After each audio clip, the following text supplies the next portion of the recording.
and the jury now has the case after he played a role directly, although randomly, in deciding who the jurors would be who would hear it. Kyle Rittenhouse shot 2 men dead and wounded a third during a night of with here. As the cold approach, break reported in the Northeast, Midwest, and the Rockies. The AP's Jackie Quinn. Hospitals in Michigan and Minnesota are reporting a spike in COVID patients. Hospital beds are filling fast. New York's governor reports an 8% spike in COVID in rural areas. Between people being vaccinated and Kathy Hochul says for upcoming family gatherings, are they vaccinated? That is a fair. Good morning, Santita. Hey, good morning. Jackie Quinn. We should hear from the FDA How are soon you? about Pfizer's Is COVID. that? Is asking the Yep. FDA Hey, how you doing, hon? to be able to take it at home. I'm good. Police I'm in walking back to Britain my say house the for my suspect who was killed morning in that walk Liverpool jog. taxi Okay. explosion With my spent dog. 6 months buying So it's the components perfect for a timing. bomb and appears Okay, to well, have we acted will alone. He was bring killed you when the up. I'm device going to went let you off. replace my Police say headlines he was today. treated So for I mental need you, illness in if you the could past. look at your watch and be out by about 6:10, 6:11. There's news from Twitter. Okay, set 6:10, 6:11. That'll be good. About misinformation. Okay. First showed And up it on starts Twitter at before and after the 2020 6:05 election. or 6:06, right? Yep, that's when I come in. I'm going to do the quickest intro that I can. The new labels are red and orange Okay. to stand out. And then more. I just Twitter need labels you three types to of misinformation. go right on through it, Manipulated set the media, table, such as videos and audio because I need that could to cause real-world harm, election and voting-related misinformation, and false or misleading get on tweets out. related to the coronavirus. Because I've got to go into 2 more Misleading segments tweets right get an behind that very orange icon quickly. and the words "Stay informed." Got it. Tweets with more serious misinformation will get a Okay, stronger but label. thank you with for the getting. words misleading. Is it? Red It's banjo, exclamation right? point. Those tweets Banjo. cannot be I don't know. I listened want. to. You know, Crowds will that's be able just to fill New York being that Banjo, yeah. biased. again. Originally of Nigerian COVID vaccination. descent. Okay. If you want to watch the Banjo. ball drop in person, Yeah. Anita Foley. Well, that's what we're 18 accustomed to years. here. Yeah. This is 8:20 a.m. But she's WCPT Willow Springs and really Okay. extraordinary. worldwide at Let me remind WCPT820.com. them We are to brush his Chicago's hair back. progressive talk, where facts matter. Now, your WCPT 820 Chicago traffic update. I-80 westbound traffic is heavy approaching Cicero after an earlier crash. On I-88, Reagan Tollway. Okay, I need you to get into a quiet place, CK. This is due to an earlier Okay. crash. The inbound I'm running right now. Okay, no worries. Don't run. Don't. I don't want you out of breath. Starting around Wolf Road. Yeah. The 29-minute trip from 390 to downtown In the house. 25. Okay. There's a No, just crash take your time. out by We'll be up in Crosshair, 3 blocking the minutes. left shoulder. Down Stevenson, delay starting Cicero. It's 25 Oh, minutes. thank you, The Paula. Veterans I've Memorial missed Way, you too. South Lake Shore. Line 13 minutes. Hey, now to get to Daryl. downtown. Up on 11. There's a crash Hey, on the Dave. exit to It's the Stevenson. oddest thing that happened to me with Little my roadwork congested. The outbound Ryan, the outbound Bishop Ford. That's it's the traffic. oddest Lines thing that are happened marching. with If you have ever thought about remodeling your bathroom, with but were worried it would take with too long or my cost too much, with my don't internet. worry. You know, even the gentleman who came over to fix it yesterday said, high-quality custom products. he said it wasn't quite put together. He said, well, maybe the guy who put it together wanted to come back and see you. I was like, nice. It's a worry-free bath remodel from the most trusted That brand is name not in what the I business. need right now. I Jacuzzi. need For a my internet virtual or back because I need to be with my in-home people. appointment, How about that? 826-9895. So it's good to be with everybody That's today. 800-826-9895. Good to be with everybody 800-826-9895. today. Tom Hartman. Donald Trump made So being a psychopath a lot has happened, but fashionable. you know, He we made kept it, it moving. he made it acceptable. You And his kept on, you neurological keep it on. So tribe thank you for of staying with me psychopaths on out. They are here. And as a consequence of this, people who online. have I'm Harris trying to stickers pull on their the last cars of or a these. pride flag in their window are facing vandalism, arson, and worse. The Tom Hartman Radio Okay, Program. that. Weekdays 11 That, a.m. that. to 2 p.m. WCPT 820. We're Okay. facts. That's the sound of the ComEd Energy Efficiency Program, saving you money and Okay, energy. thank you. Rebates on Energy Star All appliances, right. so you can come back to a home full of savings. Discover more ways to save at ComEd.com/home savings. ComEd, powering lives. You're listening to WCPT 820 because facts matter.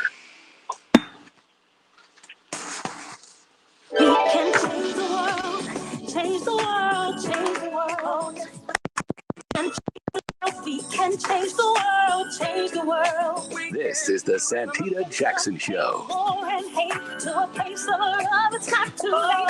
Gotta save the children, we can't wait. Let's change the world.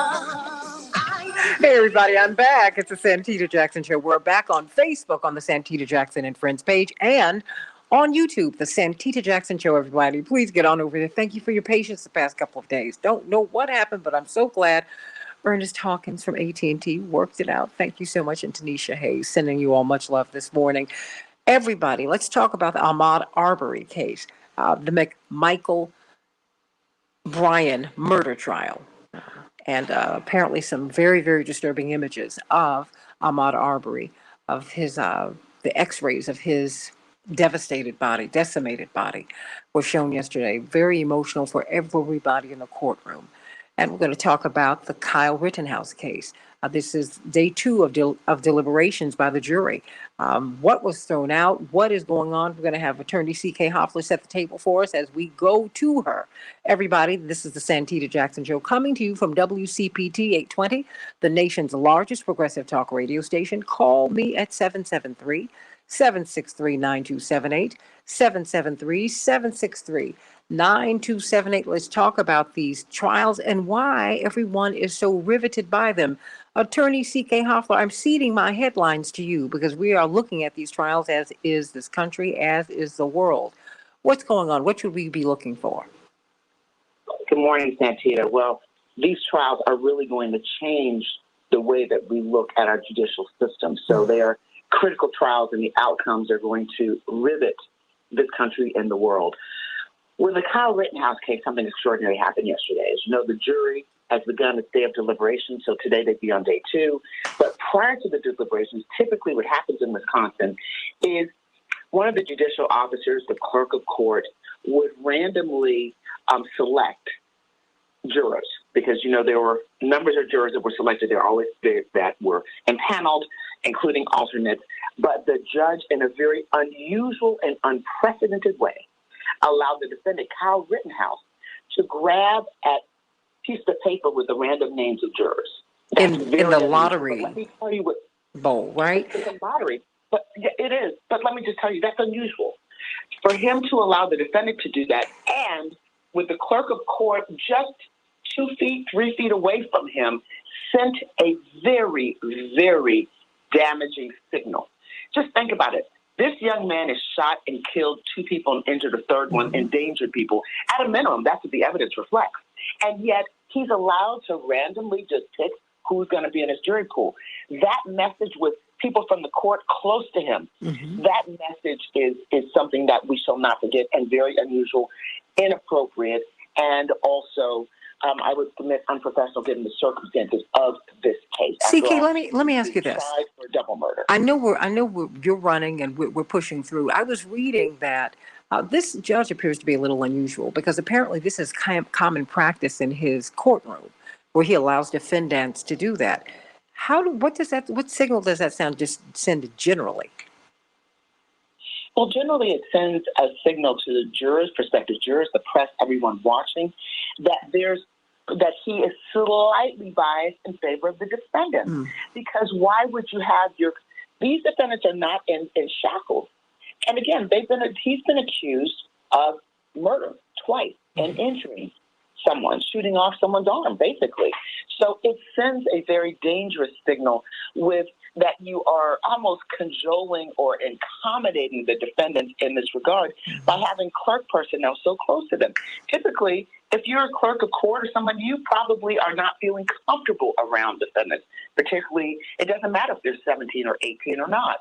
So even though it's been a practice in his courtroom, it sends a bad message. It reeks in some respects of some form of bias, more defendant-related bias. And in a case of this magnitude, the type profile where the judicial conduct is already at issue, it really was ill-advised.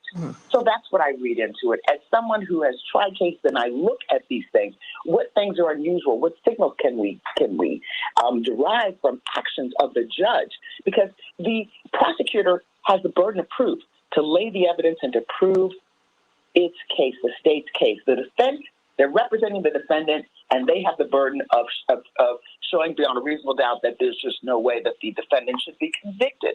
So when you have these little gestures or comments or body language by a judge, the judge who is laying down the law, telling the jury what the law is, it's never a good thing, because judges should not impose their bias in the courtroom. They are running the courtroom, and they have a great deal of impact on jurors.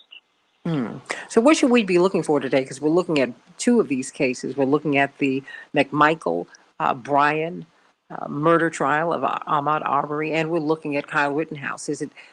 If this is day 2 of deliberations, is it too early to read tea leaves about whether that bodes well for the defense or the prosecution?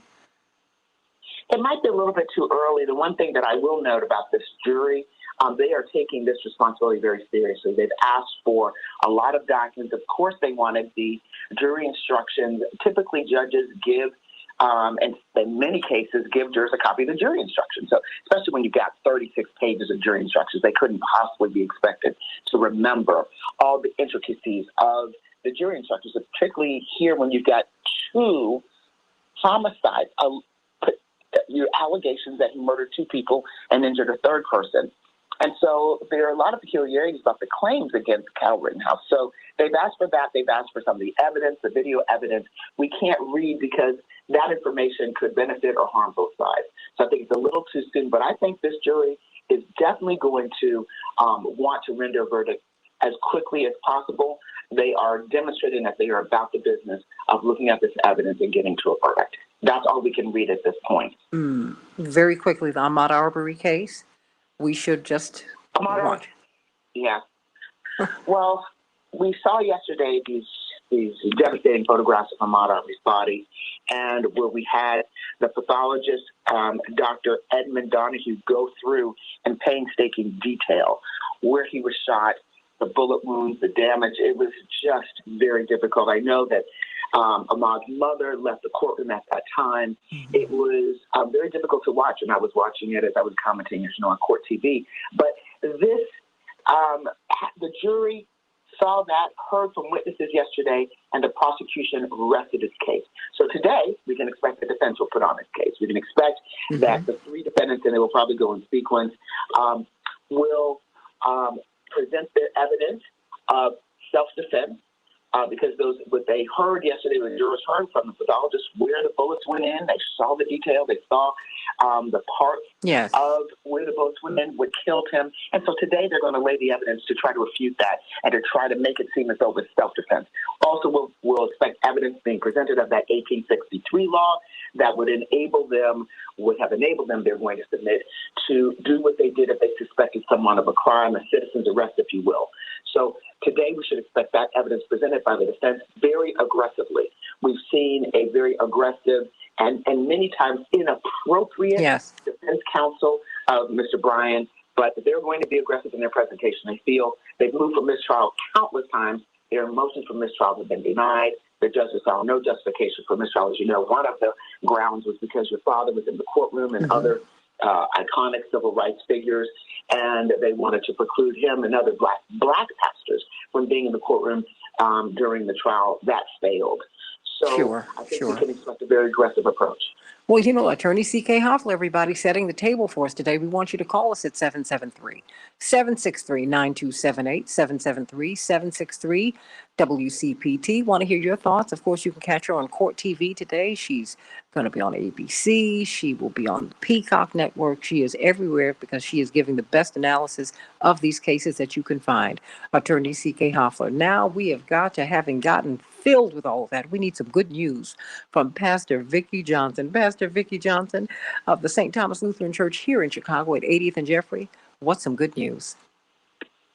Good morning, Santita, and good morning to all your stars and friends. There is good news today. What do people have to say about you? In addition as serving as a pastor, my husband is also a funeral home chaplain who has had the privilege to hear plenty of what people have to say about their loved ones at their final services. At funerals and memorial services, all types of nice things are spoken about the decedent. Sometimes history is even rewritten to make them sound like saints despite who they really were. While watching the Netflix documentary on Quincy Jones, I had such a warm feeling. Both Santita and I have been privileged to work with Quincy, Mr. Jones, she much more than I, and all of the nice things, most all of the nice things that were said about him were true. But what I want to know today is, what do people have to say about you right now? Are their words kind, honest, or true? And more importantly, what do you have to say about yourself? How we live has an impact on what is said. Ephesians of what chapter 30, verses 31 through 32 says, let all bitterness and wrath and anger and clamor and slander be put away from you, along with all malice.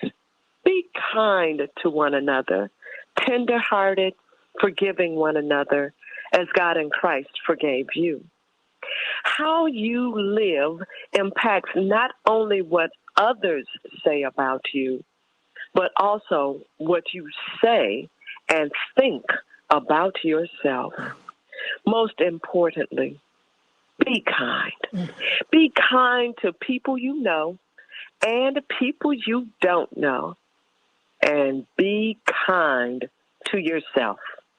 If you do this, and I believe that you will, to me, that's good news. I love that. Be kind to yourself. And chances are, if you're kind to yourself, you're going to be kind to others. How about that? Thank you. Yeah. I needed that today. I needed that on my heart, everybody. St. Thomas Lutheran Church at 80th and Jeffrey here in Chicago.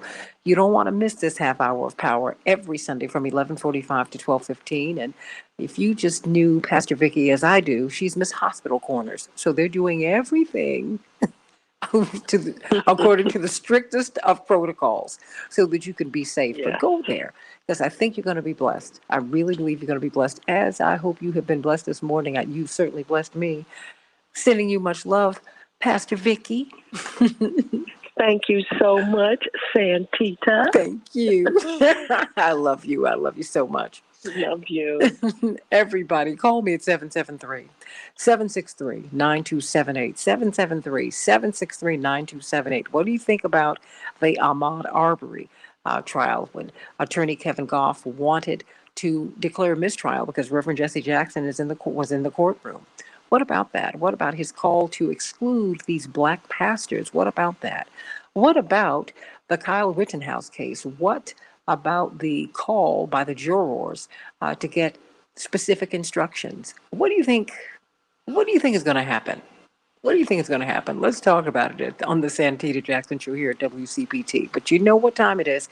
It is time for us to talk to Dr. Shanita Knighton about these COVID protocols. I mean, there is just so much that you bring up, Dr. Knighton. Of course, she is a research clinical scholar at Case Western Reserve University. She is a registered nurse, and she's one of the few infection preventionists in the world, quite frankly. There are only a little more than 5,000 in the United States to serve more than 331 million of us. So I just want to know, just tell me, what do you want to talk about today? Because every time you bring something to my attention, like toilet tissue in a public restroom, oh my gosh, I thought I was going to pass out when you told me that. What about toilet tissue in the public restroom? Do I have to watch that now? You do. So some of the things that we don't think about when we're going inside of a public restroom is, for one, how are we operating in that restroom? Meaning, like, what is happening? So when we go inside of a restroom, just in itself, like, we're just going in there because we have to use the bathroom, but we're not thinking about the surfaces touched, right? Mm-hmm. And so traditionally, someone may think about the toilet handle because they'll say, okay, well, someone had to touch that and they also may have had to wipe too. Okay, so we get that. But one of the things that we never think about is the stall itself, meaning that we know that it's narrow, but there are germs on the sides of the stalls that we may not even see. And so are we conscious about what we take inside of the restroom? Meaning, let's say we're going through the airport and we got our bag there. Are you sitting your bag on the ground?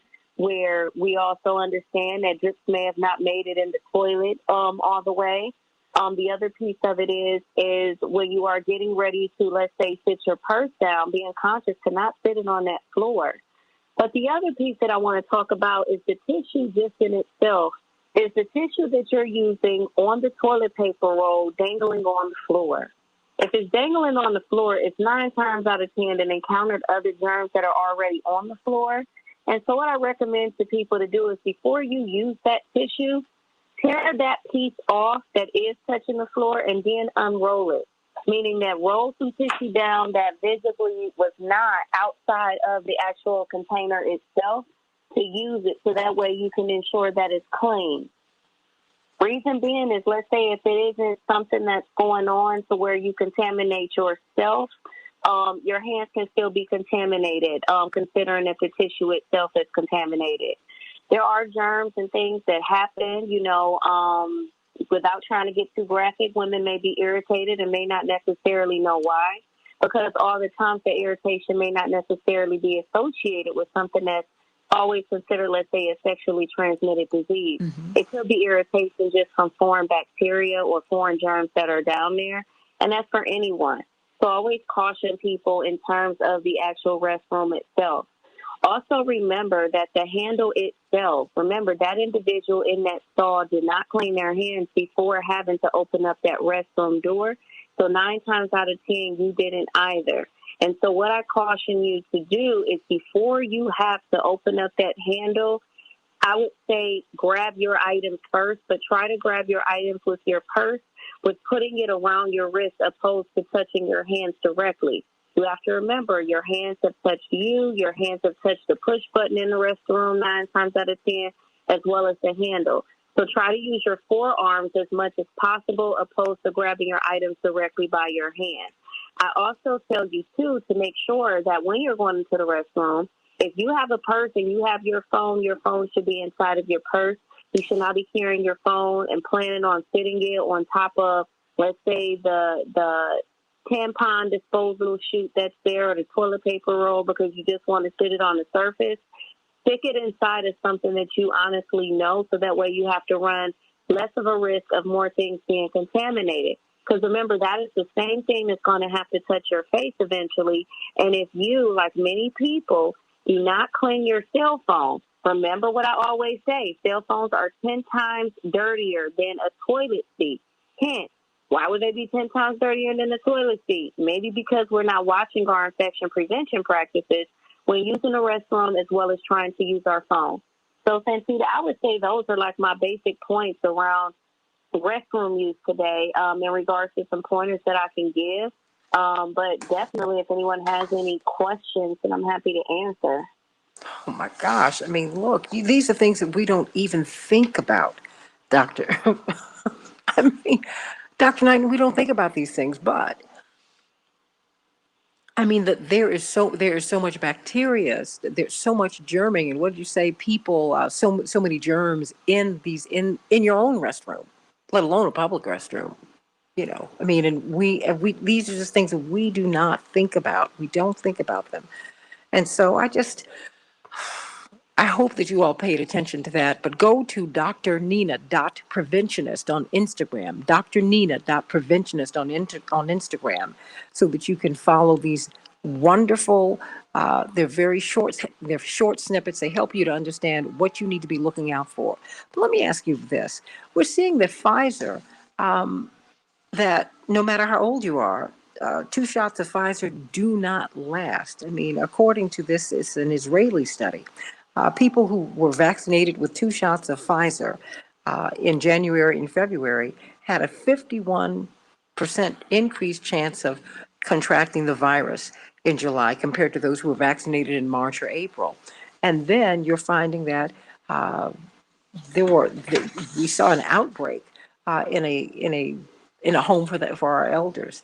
8 people are dead, and just shy of 100 have become infected with COVID-19, and they've been fully vaccinated. This is in a Connecticut nursing home. What does that tell us? I mean, should we now be, because it seems like we're needing more and more boosters because we're seeing the waning of these vaccines. How should we proceed as we watch more and more of this? So, Santita, I think the interesting thing is that we as people have to understand that science is not perfect. And I've always mentioned to people, this is why I'm kind. So whether that's someone telling me I'm getting vaccinated, I'm not getting vaccinated, I'm going to wait to see how this thing plays out before I consider getting vaccinated. I've never been like that person to bash people, because it's like we understand that the goal is for all of us to be safe. And that's why my message, which I stick to this day, is prevention is better than treatment, and do not let up on your infection prevention practices regardless of if you're vaccinated or not. My concern as a scientist, as an individual that understands vaccines, especially vaccines that are intended to help us with respiratory infectious diseases, is that traditionally we know the history of the flu vaccine starts to wear off after 7 months. And I even remember maybe one of your callers, it was a while back, mentioning that. And they said, well, why is it that, Dr. Shanina Knighton is the only one that I hear talking about the possibility that these vaccines can wear off and that they may not necessarily be an end-all, be-all. We haven't solved the flu conundrum yet. Just be vaccinated one time and be done with it. So this notion of what we call boosters, I think, is not fair to people, because we knew that it was not going to last forever, and that's always been my message. Did we know how long it would last? No. Did we know if it would last longer than natural immunity? No. But I think the main thing is that for individuals that did get vaccinated, the question then comes is how many of these individuals have let up on their infection prevention practices and protocols to make sure that they can prevent getting reinfected or infecting someone else. And I'll be honest, this is something that I see. So just because you're out of the grocery store, you're around someone, does not necessarily mean that you should not still practicing infection prevention protocols. And find out the status of people, everybody. COVID-19, are you positive? Are you negative? That's what you really, really need to know. They're opening up Times Square for everybody who's been vaccinated for New Year's Eve. But the question is, are you COVID negative or positive? If you, for medical reason, cannot get the vaccine, they said you must present proof of being COVID negative in 3 days, within 3 days. I said, but wait a minute, that just seems not consistent. We're going to work it out, everybody. Coming up, let's talk about Ahmaud Arbery. Let's talk about Kyle Rittenhouse. Let's talk about the McMichaels and Mr. Bryan. What do you expect from these trials? Back in just a minute. Doctor, how you doing, Dr. Shanina? I'm good. Oh my gosh, like very good topic and very good point today, Santita. Oh, girl, look, you were great. Great. I mean, but I even have my own little toilet covers for the public. Oh my gosh. For the public restroom.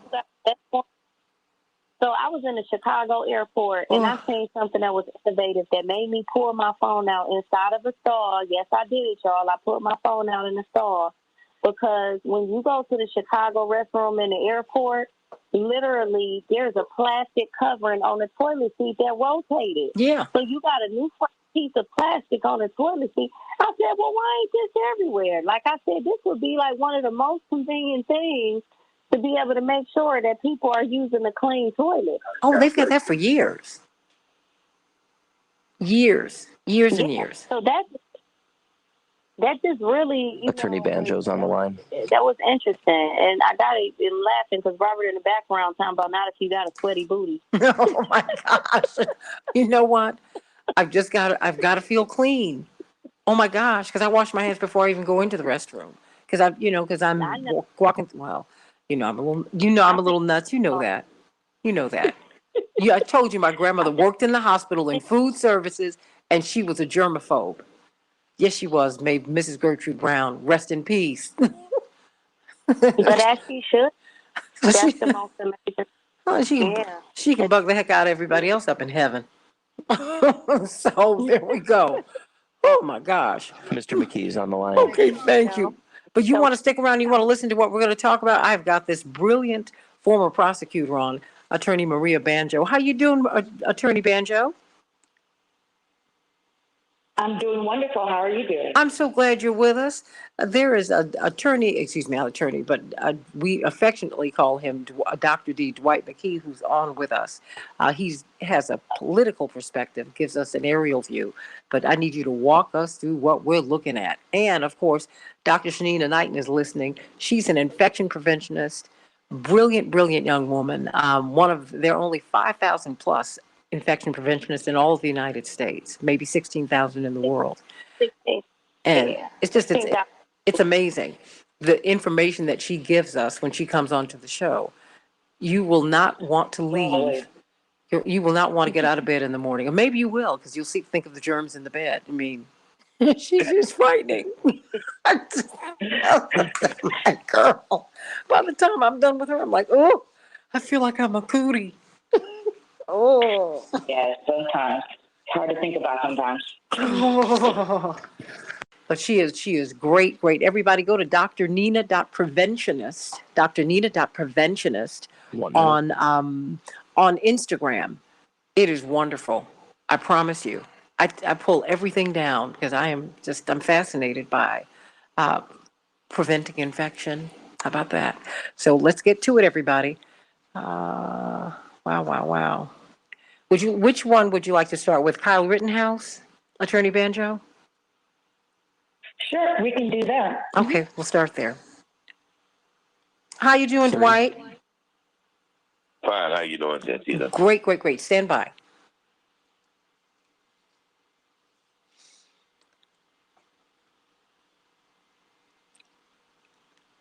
$15.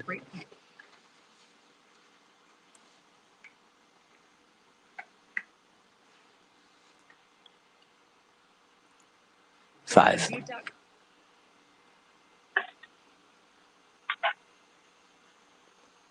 You can change the world, change the world, change the world. Okay. We can change the world, we can change the world, change the world. This is the Santita Jackson Show. War and hate to a place of love, it's not too late. Gotta save the children, we can't wait. Let's change the world. Hey, everybody. Welcome back to the Santita Jackson Show. Call me at 773-763-9278, 773-763-WCPT, and let's talk about the Rittenhouse case. Governor Evers, for his portion in Wisconsin, has summoned up 500 National Guardsmen and women just in case, as we are waiting to get the verdict in the Kyle Rittenhouse case. What do you think about that, everybody? I mean, what do you think about that? Call me. Do you think he's going to be acquitted, or do you think he's going to be found guilty of something? What does all of that mean? And Ahmaud Arbery, we saw Attorney Goff, who is the defense counsel for William Roddy Bryan, one of the men who's accused of killing Ahmaud Arbery. In fact, he was in the truck helping to chase him down. The presence of black pastors has been something that is very unsettling to him. He said they could prejudice the jury, and he called out Reverend Sharpton by name, who had been there last week, and then Reverend Jesse Jackson showed up this week, and he moved to have a mistrial, and he has been very, very firm. And now the judge has pushed back very, very firmly. Judge Walmsley said, no, just stop. And some of the comments that you're making are very, very dangerous. So we've got a lot to talk about. So we have got a brilliant former prosecutor, and she has been a brilliant on the case lawyer, Maria Banjo. I had the opportunity of meeting her virtually, and I'm so excited that she's on with us today. Criminal defense attorney, civil rights lawyer, former prosecutor. She covers all of the bases. And of course, Dwight McKee, noted social scientist, with us today. And let me just start with you, Attorney Maria Banjo.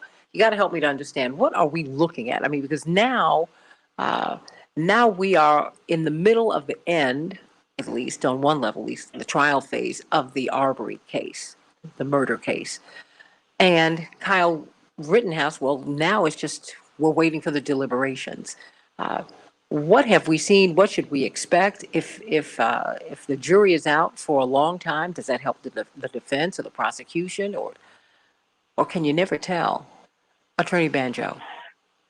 Yes, thank you again for having me. It's always a pleasure to join you on your show. Thank you. You know, yesterday the jury was out. They had deliberated for 8 hours, and during the 8-hour period, they did not request any additional information from the lawyers on either side, or anything like that. So that tells me the jury feels as though they have all the information that they need to make a decision.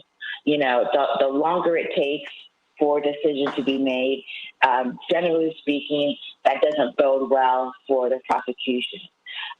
It was clear to the prosecutors that their initial top charges were going to be difficult to prove based on the evidence that came out, which is why they asked for and received lesser included charges for the jury to consider.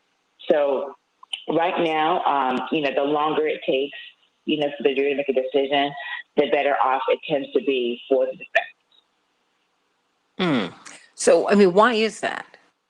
I mean, should we take anything away from the fact that the jury called for specific instructions?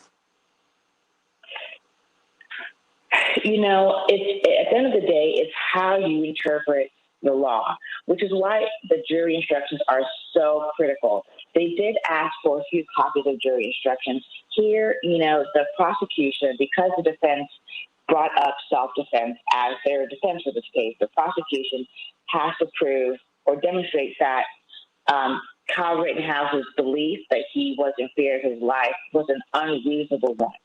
And based on the several witnesses, it's quite possible the jury thought or believed that Kyle's behavior was reasonable given the circumstance. So sometimes juries will ask for additional information regarding the applicable law.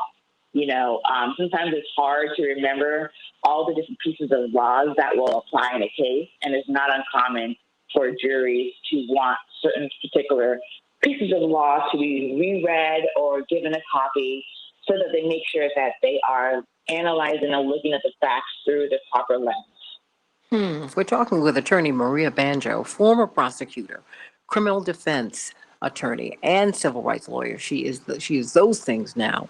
What about the judge in this case? Many people have had many criticisms. Now, he's the longest serving jurist in Wisconsin. So he must be doing something of which someone approves. How would you characterize how he has handled this case? Well, it's quite surprising early on in his rulings regarding how the prosecution and or the defense may refer to the victims in this case and the defendant in this case. You know, the judge made some rulings regarding or limiting the prosecutor's ability to refer to those who passed away as victims. And in all my 12 years of practicing criminal law, I haven't had any judge rule that way. And so it's quite surprising. I will say the fact that the judge has been the longest serving doesn't necessarily mean that, you know, voters or anyone really approves of the judge. A lot of times, judges remain largely unopposed. I'm not sure the circumstance in this particular case, but it's clear from the very beginning of the case that the rulings from this particular judge is going to be quite challenging for the prosecution. We're talking with attorney Maria Banjo about the Rittenhouse case. We're going to talk about the Arbery case in a hot second, but there's just so much that has been common standing practice in this in Judge Schroeder's courtroom. He does not like for people who have been victimized to be called victims. They're decedents or they're complaining witnesses. That didn't start with this case, it just continued with this case. And he also, um, uh, you pick a jury by lotto. What do you make of how he allowed Kyle Rittenhouse to take that lotto canister and essentially choose his jury? Now it's blind, but that felt kind of strange. Quite bizarre is understatement. Okay. Again, I have not experienced something like that. That certainly does not happen here in Georgia, but it's very concerning. Whenever you have judges doing practices that are outside the norm, it gives you pause for concern about the fairness. Because no matter what courtroom defendants or people are trying to get justice in, or victims trying to get justice in, it should be about the same. So, and if not, then you have an issue with forum shopping, where people may be trying to move cases between judges because of the different ways in which judges conduct themselves in their courtroom. So, again, any kind of practices like that are outside the norm is quite concerning. Would you, given the fact that, what did you make of, give me your view of how the prosecution presented their case, and how they, their case, and what about their closing statements? What about the defense? Who do you think presented the stronger case? I think the prosecutors presented a stronger case. They went through and outlined, their case, which really extended or began in Illinois, and Kyle Rittenhouse's decision to come into another state armed. I think that's where they're starting to kind of set the tone for, his state of mind, which goes to his motive. They did have some trouble with a few of the witnesses who talked about the victims in this particular case either lunging at Kyle with a weapon, or reaching for the weapon, or taking actions that a reasonable person could look at as a whole, as something that would put someone in fear of their life. So that is something that they're going to be, unfortunately, having to deal with, which they've dealt with, throughout the trial, including their closing arguments. The defense in this particular case, I think they did a good job, pointing out a few holes in the state's case, highlighting all the different variables, all the different things that, from Rittenhouse's point of view, would reasonably put someone in that position in fear of their life, and that he was just defending himself.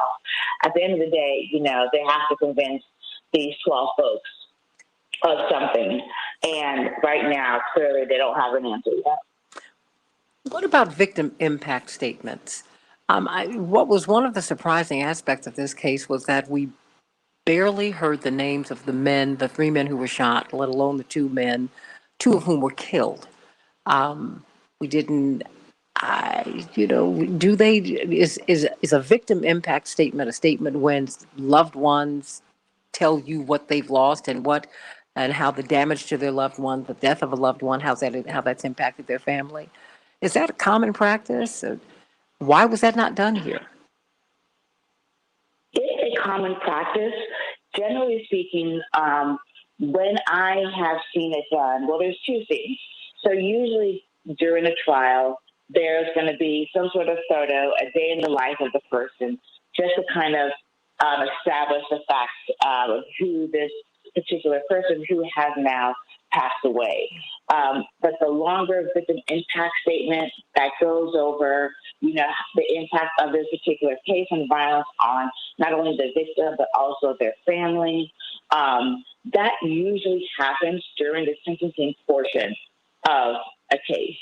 So we have the two parts. One is guilt or innocence, and then if someone is found to be guilty, it's at that time that, generally speaking, you have victim impact statements either read by the victims themselves or a member of their family, or sometimes the prosecutor will actually read the victim impact statement, depending on the comfort level of the person who wrote the statement. What do you think about this, everybody? 773-763-9278, 773-763-WCPT. I just found it odd, Attorney Maria Banjo, that the prosecution didn't drive home the names of these people. Now, mind you, they, like all human beings are complex. They had, we all have backgrounds, everybody. Everybody's got a closet and everybody's got stuff rattling in it. But the fact is, you had 3 men who were shot and 2 of them were killed. And I just cannot believe we don't know Huber's name and his story. We don't know Rosenbaum's name and his story, and Mr. Grosskreutz. We don't know their stories. We don't even know that they exist. We just know about Kyle Rittenhouse walking up and down the street. Do you think that was a tactical mistake? I mean, if you were prosecuting the case, would you have brought up, would you at least have said their names more? Absolutely. One of the number one goals for prosecutors in cases like this would be to humanize the victim in this case. Make sure the jury has a sense of who this person was, so that the more you're able to humanize it, the person, you're more able to get not really sympathy, but understanding for the circumstance in which that person was in. And the fact that it wasn't done here, it is quite shocking. I'm not sure what the reasoning behind. It's quite possible that, usually if you have witnesses with problematic backgrounds, you may want to minimize it by not asking certain questions, because you will be going down a line of questioning that you don't want to go, where you don't want to go because of you're afraid of some additional questions may be asked, and that may put that person's character at issue. So if there's any reason to believe that there's anything in their past that the prosecutors don't want to come out, that shouldn't come out, it shouldn't bear any weight on the particular case, they may forego even going into the background at all and opening that door. Dwight McKee, what do you make of what you've seen of this Kyle Rittenhouse case? Well, many people compare this case to Trayvon's case, but there are differences. One is that in Trayvon's case, they had a movie. In this case, they had a videotape. And so they could play with the movie and they could manipulate the movie in their trial. In this case, you had an actual video of a kid walking up and down the street in the middle of what they call a riot with a 2-foot gun in his hand. That it was hard to get past the reality of why does this 17-year-old have this gun and what could this gun have done to me? Secondly, the Trayvon case, he was a black child being shot by a white vigilante. And so he could be painted, and they did the best to paint him as some kind of criminal or somebody who could easily be mistaken as a criminal because he had a hoodie on, because he wasn't from the neighborhood. And that they could cast him as the bad guy and Zimmerman as the good guy, as neighborhood watch. Wherein in this case, there were three white guys who got killed. And Rittenhouse was playing the role of the vigilante where he didn't live in the neighborhood. Not only could he not say this was neighborhood watch, he didn't live in the neighborhood. He came to the neighborhood and imposed himself on the situation. which is much, much, much different when you're also dealing with 3 white victims, who is a little harder to characterize as thieves and gangsters. And then in terms of the judge in this case, as opposed to the other case, is this judge is a long-in-service judge, but he's also been unscrutinized. I think this is probably the first time that people have really seen him and the contradictions and the biases. And I think even for the jury, that was a turnoff. The fact that he tried to sabotage his notes, the fact that he gave some of every benefit. So you have to believe that they're in the back saying to themselves, we've never seen anybody make lottery choices for the jury. What is the judge trying to protect? Why is he working so hard to protect this kid? Is there something, what else have they hidden from us if he's hidden all these biases from us? And I think that all may backfire in this situation. So what I think we're looking at is I think that the jury is now trying to become their own judges and jury in this and looking for their own truths. And I think he's taking himself out of the loop in this quest to control the jury and to protect Rittenhouse. I think he's illegitimized himself to the jury and taking himself out of the loop, and they will seek their own truth. It's hard to get past those 4 bullets. You may get past 1, even 2, but it's hard to get past 4 bullets at close range if all you were trying to do was defend yourself. Even he said, I was shooting to kill. You know, Attorney Banjo, former prosecutor, I mean, you've been on both sides of this. How did you go from being a prosecutor to being a criminal defense attorney? Help me with that. So I actually started out as a public defender first before moving to prosecution. My decision was an easy one. You know, it's one thing to fight the good fight from outside the system. It's another thing to get in there and make some change. And what we do know is that prosecutors hold an immense amount of power. And so I wanted to make sure I was able to be in the driver's seat and making the fair choices. You know, things are not black and white.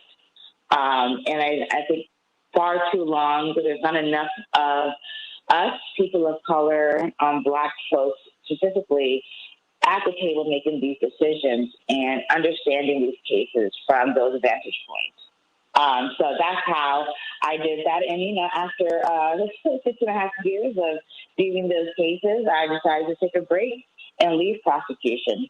That was about a year ago. So, You know what? This is fascinating. I mean, what do you? Let me get David from San Francisco in very quickly before we go to our commercial break. David, what's on your mind, sweetie? Oh, morning, Santita. Good morning. Yeah, and your guests. I was interested in the review process of how bad cops can be removed from positions of power like that. And I'm just wondering, you know, some cities have got a good review process and some have got terrible ones. And I'm just wondering if there's a way that you can have 2 different reporting systems. You know, so if one reporting system gets corrupted, there's a second second one in writing, you know, that they can't just, take on a complaint and then bury it in some file. There has to be like a 2 or maybe 3-stage process where bad cops get reported in multiple courageous layers. Well, you know, that makes sense. Yeah. well, you know, not only police officers now. I think now people, Attorney Banjo, might be more inclined to look at judges. You know. Oh, absolutely. Oh, absolutely.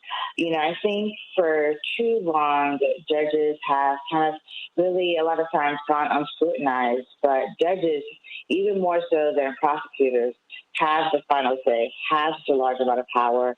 And so who sits in that chair is really important. It absolutely is, because I think that you're right, Dwight. I think that this judge has just been, I mean, like most judges, once you get elected, you're chill. You just live there until you die. And now I think that we are now beginning to look at the whole system, and I think that's potentially a very good thing. I've got 2 minutes left, Attorney Banjo. What should we be looking out for? I mean, we definitely need to be. Well, are you talking with regards to judges or this particular case? Just this particular case. I mean, there's so much coming at us right now with this Right. particular case. Yeah, no, absolutely. So, I mean, I think you need to pay close attention to any additional questions that the jury may have in this particular case, whether it's more jury instructions information or they have questions about the facts that have come out during the course of the trial. And sometimes that's going to give us an indication of which way the jury is leaning. That'll be what we're looking for at this point. Well, we're going to see. And, everybody, I want you to call me at 773-763-9278, 773-763-9278. Hopefully, one of the takeaways from this Attorney Banjo and Dwight McKee will be more high-profile races for judgeships, because those are the elections that are under the radar. We don't see them running. We don't see them coming to our churches, to our sorority and fraternity meetings, club meetings, blah blah blah. They just get on the ballot. It's about 100 of them up there. Exaggeration, kind of. And you just check, and maybe if the name sounds familiar to you or sound familial to you.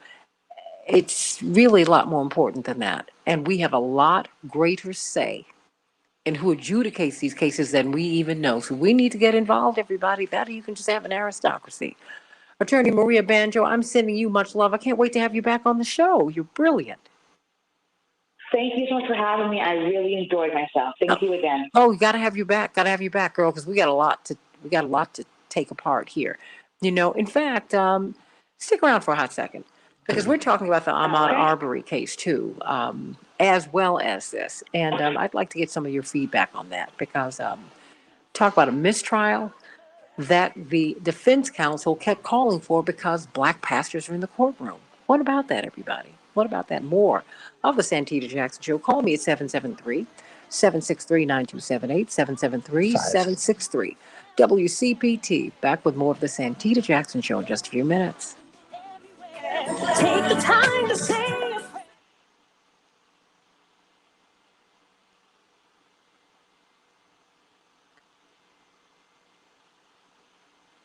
Hello, lovely people. Morning. Hello. Okay. So I'm trying to do a couple of things at one time. Okay. All right. Excuse me while I make a phone call. Whew. Okay. Mm. Mm.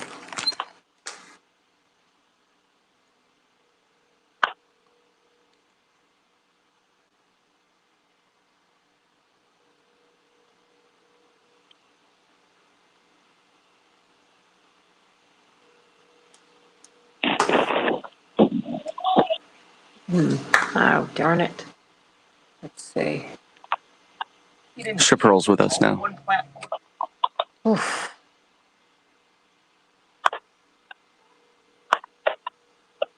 Okay.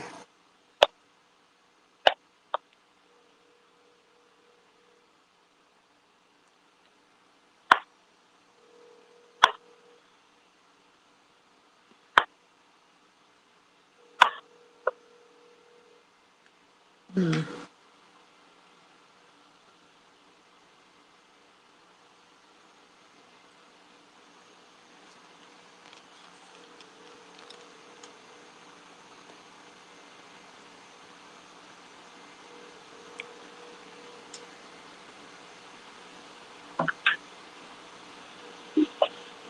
Senator Taylor's with us.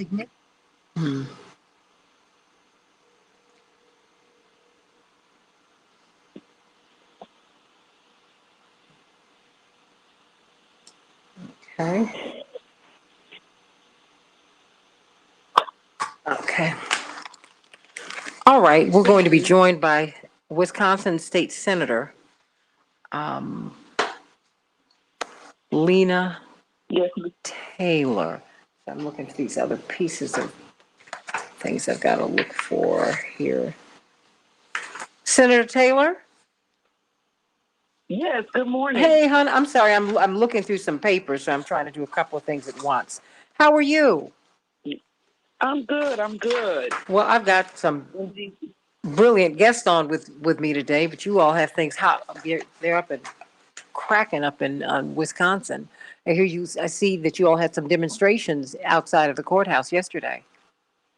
Oh, yes, demonstrations, folks shouting at each other, the counter protests really have been deliberately ugly. The couple that, of course, you guys saw previously, the couple that brandished the guns previously at individuals, I forget what state they were from, they came to be supportive.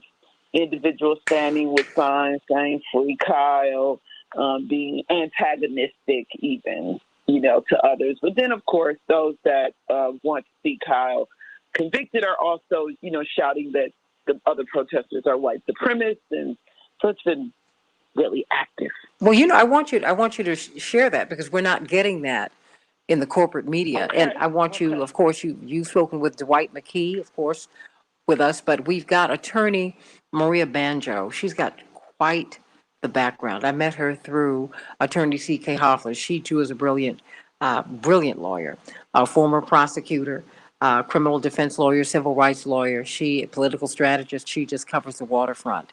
And we have got, just so that you know, this is a lawyer as well, State Senator Lena Taylor, and she is also running for lieutenant governor, everybody. Go LenaTaylor.com. Go LenaTaylor.com. So, Attorney Banjo and Senator Taylor and Dr. D, Dwight McKee, consider yourselves hail fellow well met.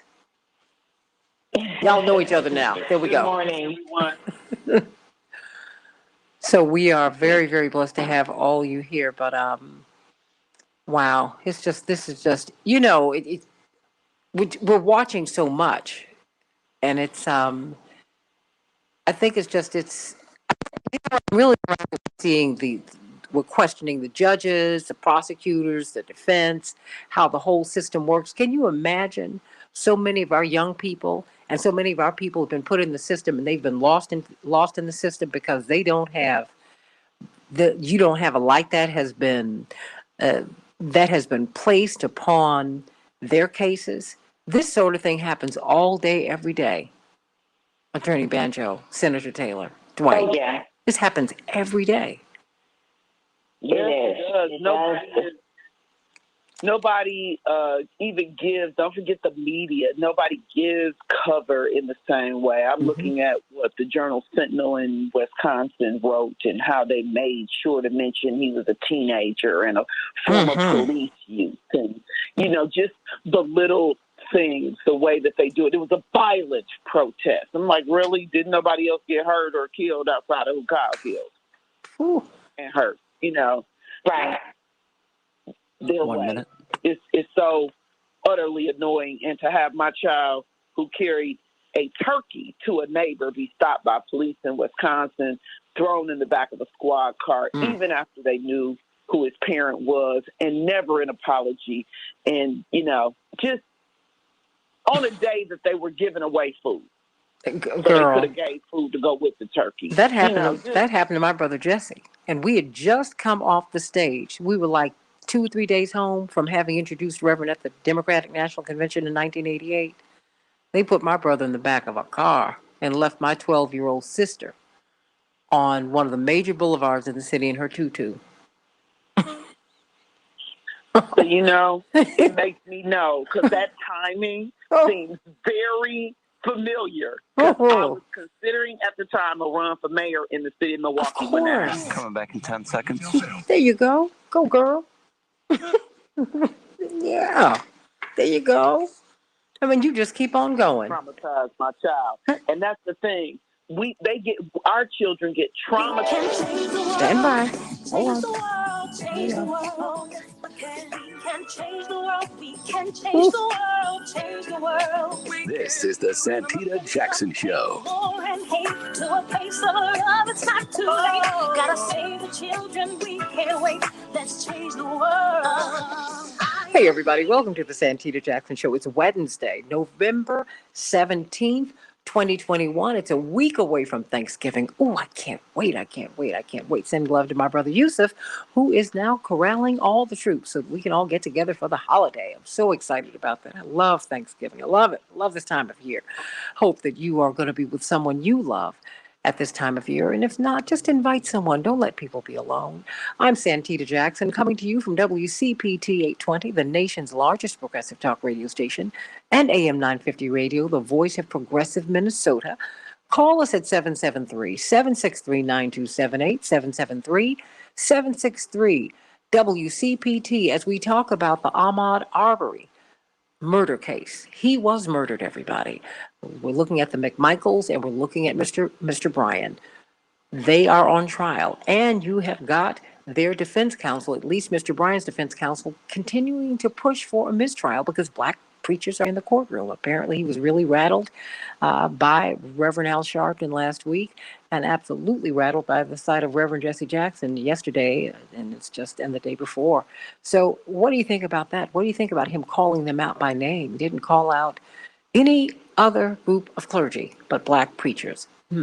What do you think about that? And then what about the Kyle Rittenhouse case? We're all on pins and needles waiting to see, will he be acquitted?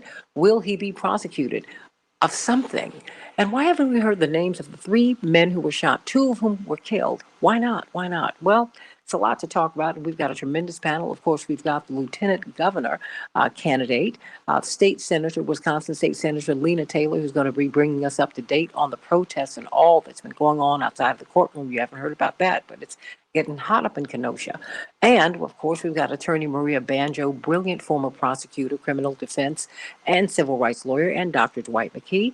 And we're going to have Robert Patillo at the bottom of the hour. He's been traveling with Reverend Jackson. Of course, he is the Southeastern Regional Director for Rainbow Push.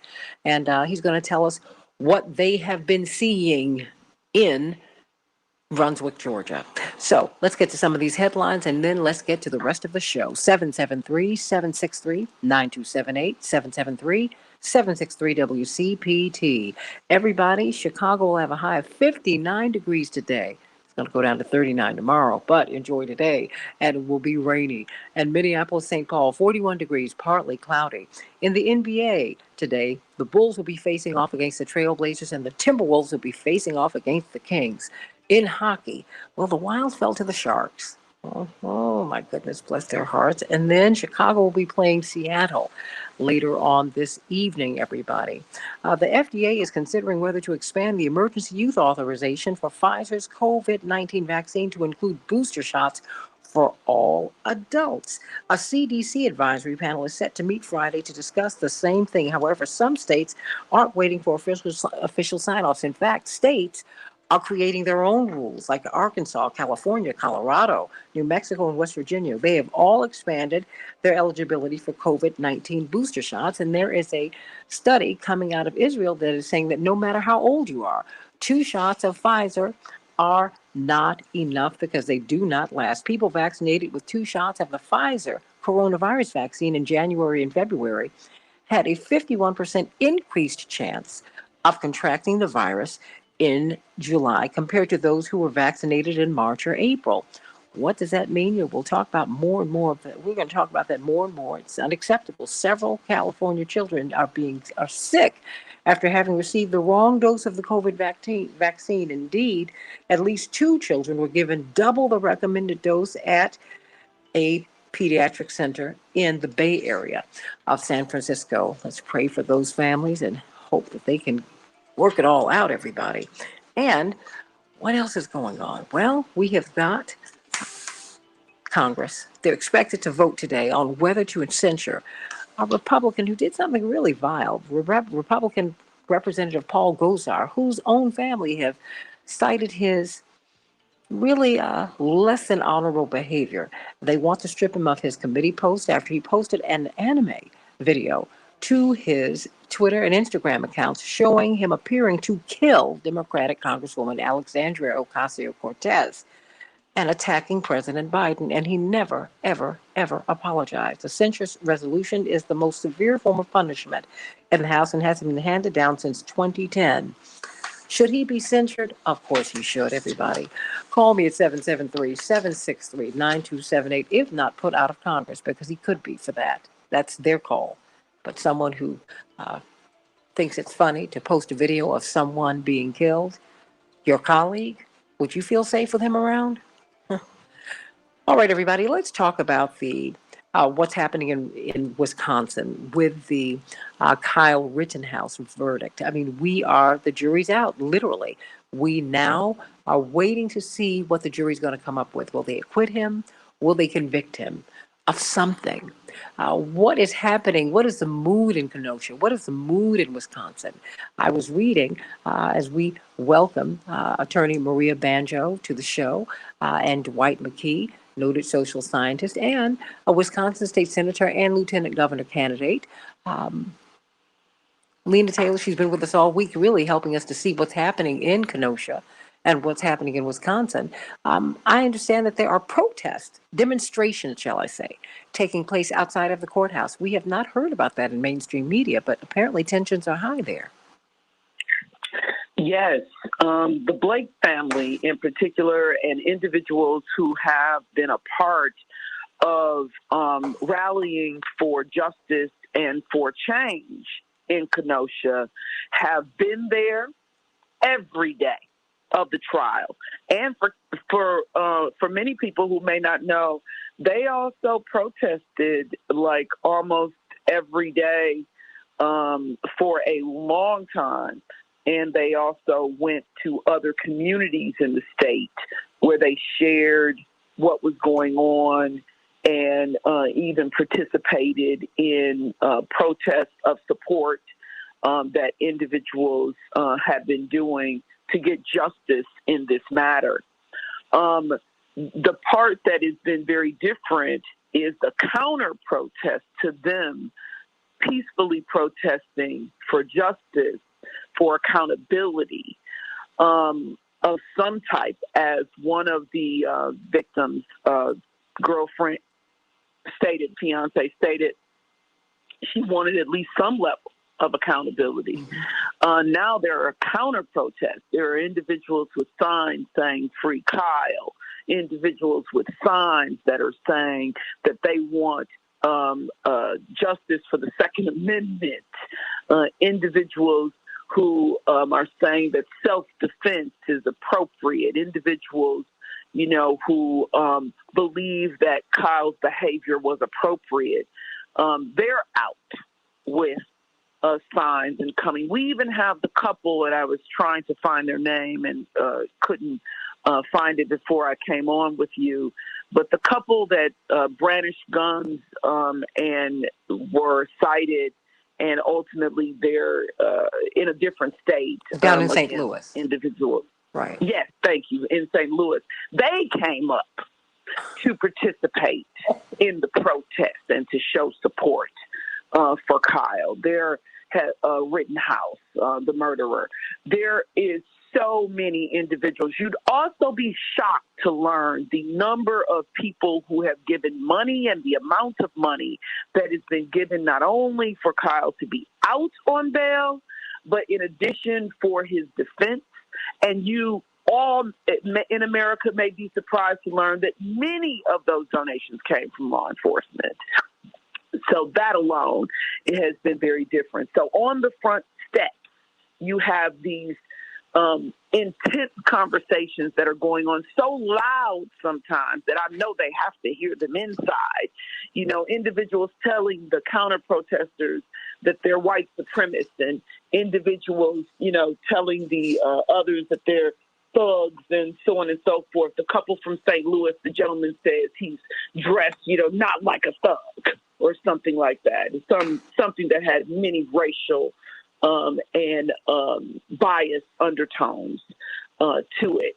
So the outside of the building, it's not hundreds of individuals, it's dozens of individuals that are outside protesting, but every day.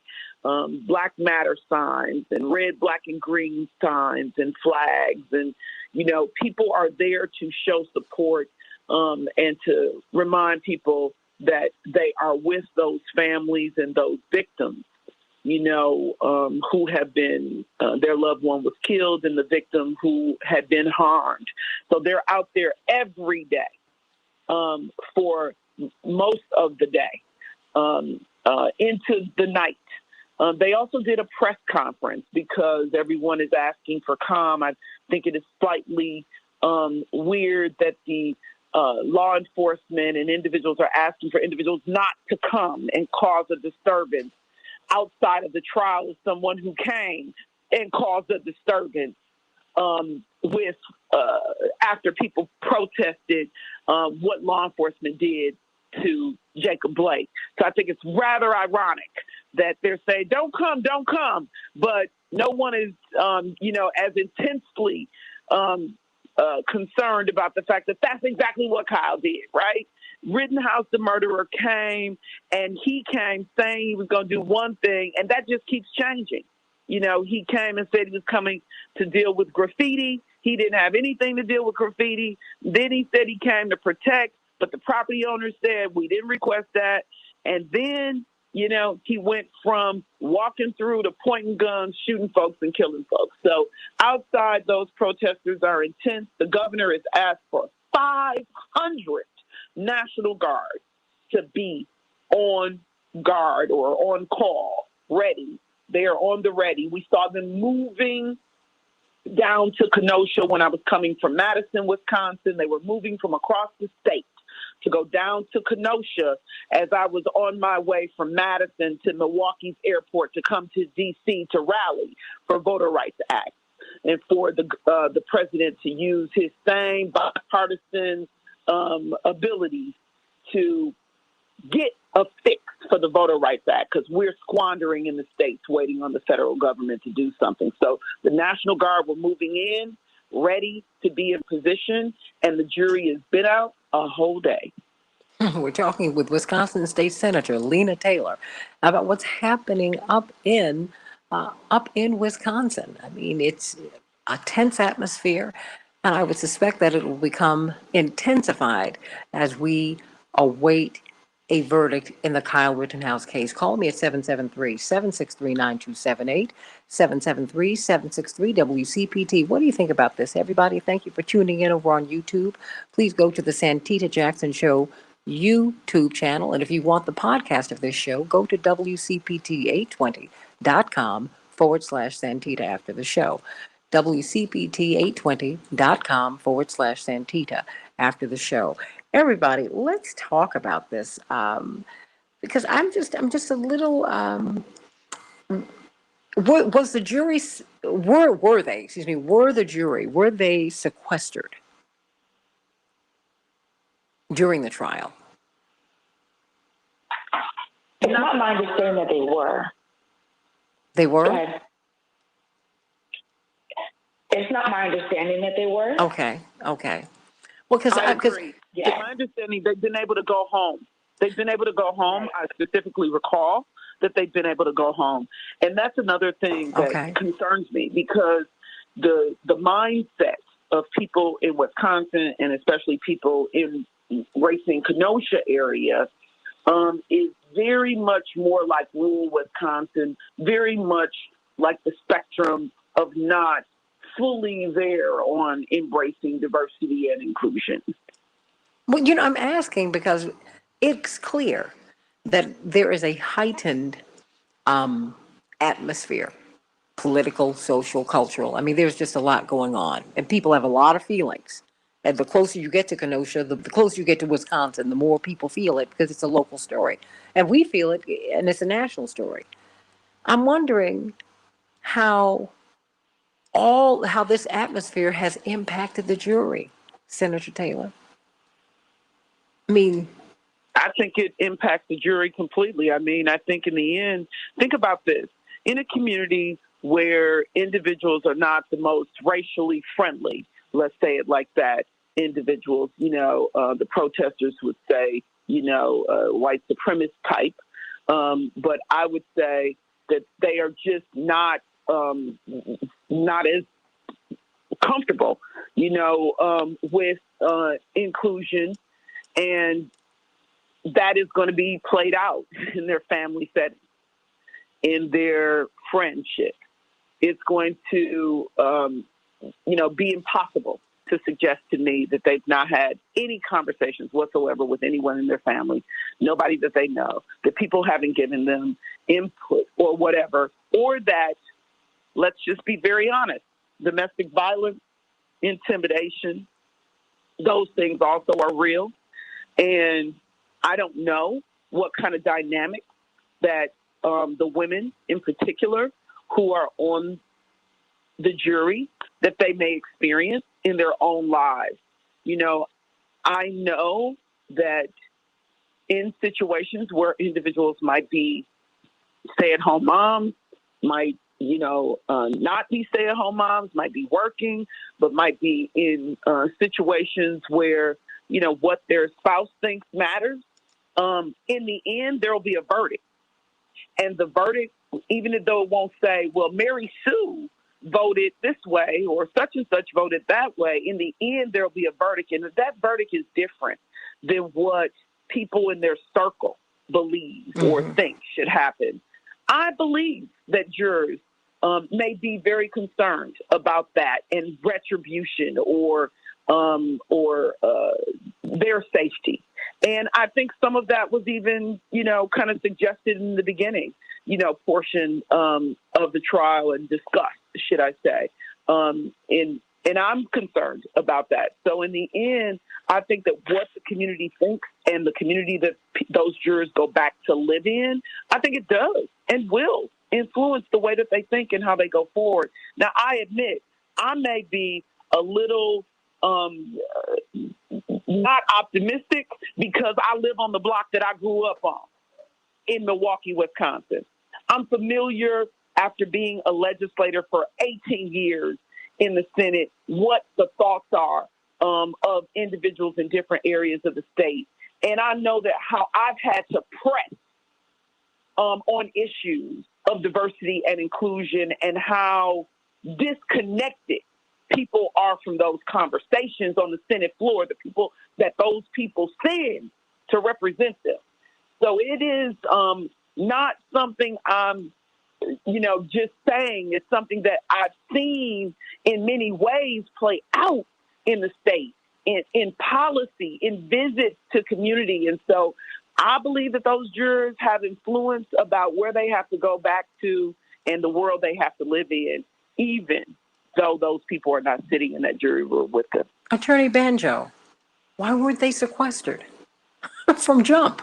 That's a very good question. As Senator already mentioned, this is a high-profile case. This is a case where emotionally people are very invested. There's concerns about anyone that these jurors will be talking to, news that they're seeing, any kind of evidence that that they can be looking at that wasn't introduced in the four corners of the trial, and the impact that it has on this particular case. I think that, the more prudent thing to do would have been to sequester the jury.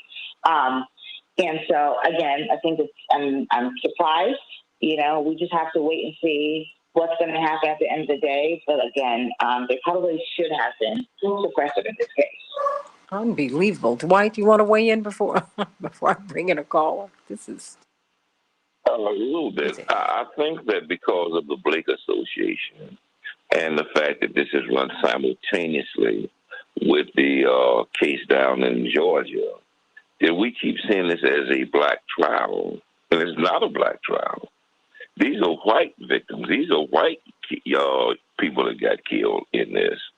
And I think that it paints the case a different way, is that it makes it much easier for these 11 jurors to identify with the victims than they are in a typical case where there are black victims involved or a black shooter involved. I think our orientation, because we are used to being on the victimized side, the victim side of these cases, kind of paints our thinking to think that somehow this is an extension of what has happened in Georgia. And it's really not. These are 3 white kids who got killed by white people, white men, who got killed by another white man, or 2 of them did, for reasons that the jury is going to have to process. And part of their thinking is going to be, what if this was me? Would I reasonably, if somebody was pointing a gun at me, try to take the gun out their hand or try to defend myself? I think that this butter knife cuts both ways. Mm-hmm. And that it's going to be a lot of a different conversation in the courtroom than it is going to be down in Georgia or there was in Florida in the Trayvon case. Senator Taylor, GoLenaTaylor.com. I've got a couple of minutes, really about a minute and a half before we go. What do you want us to know today? I want to chime in and just say that I do believe that this butter knife cuts on both sides, but it's a butter knife. It's not a steak knife. It hasn't been sharpened at all. Little Joey, that's 2 years old, could play with it and not get cut on this butter knife that cuts on both sides, so to say, because the reason the people were there, the amount of, oh my goodness, frustration that people have had about individuals even protesting.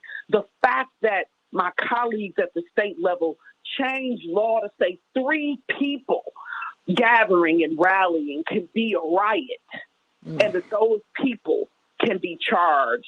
All the laws that have been changed to address people even standing up for social justice issues has been unbelievable.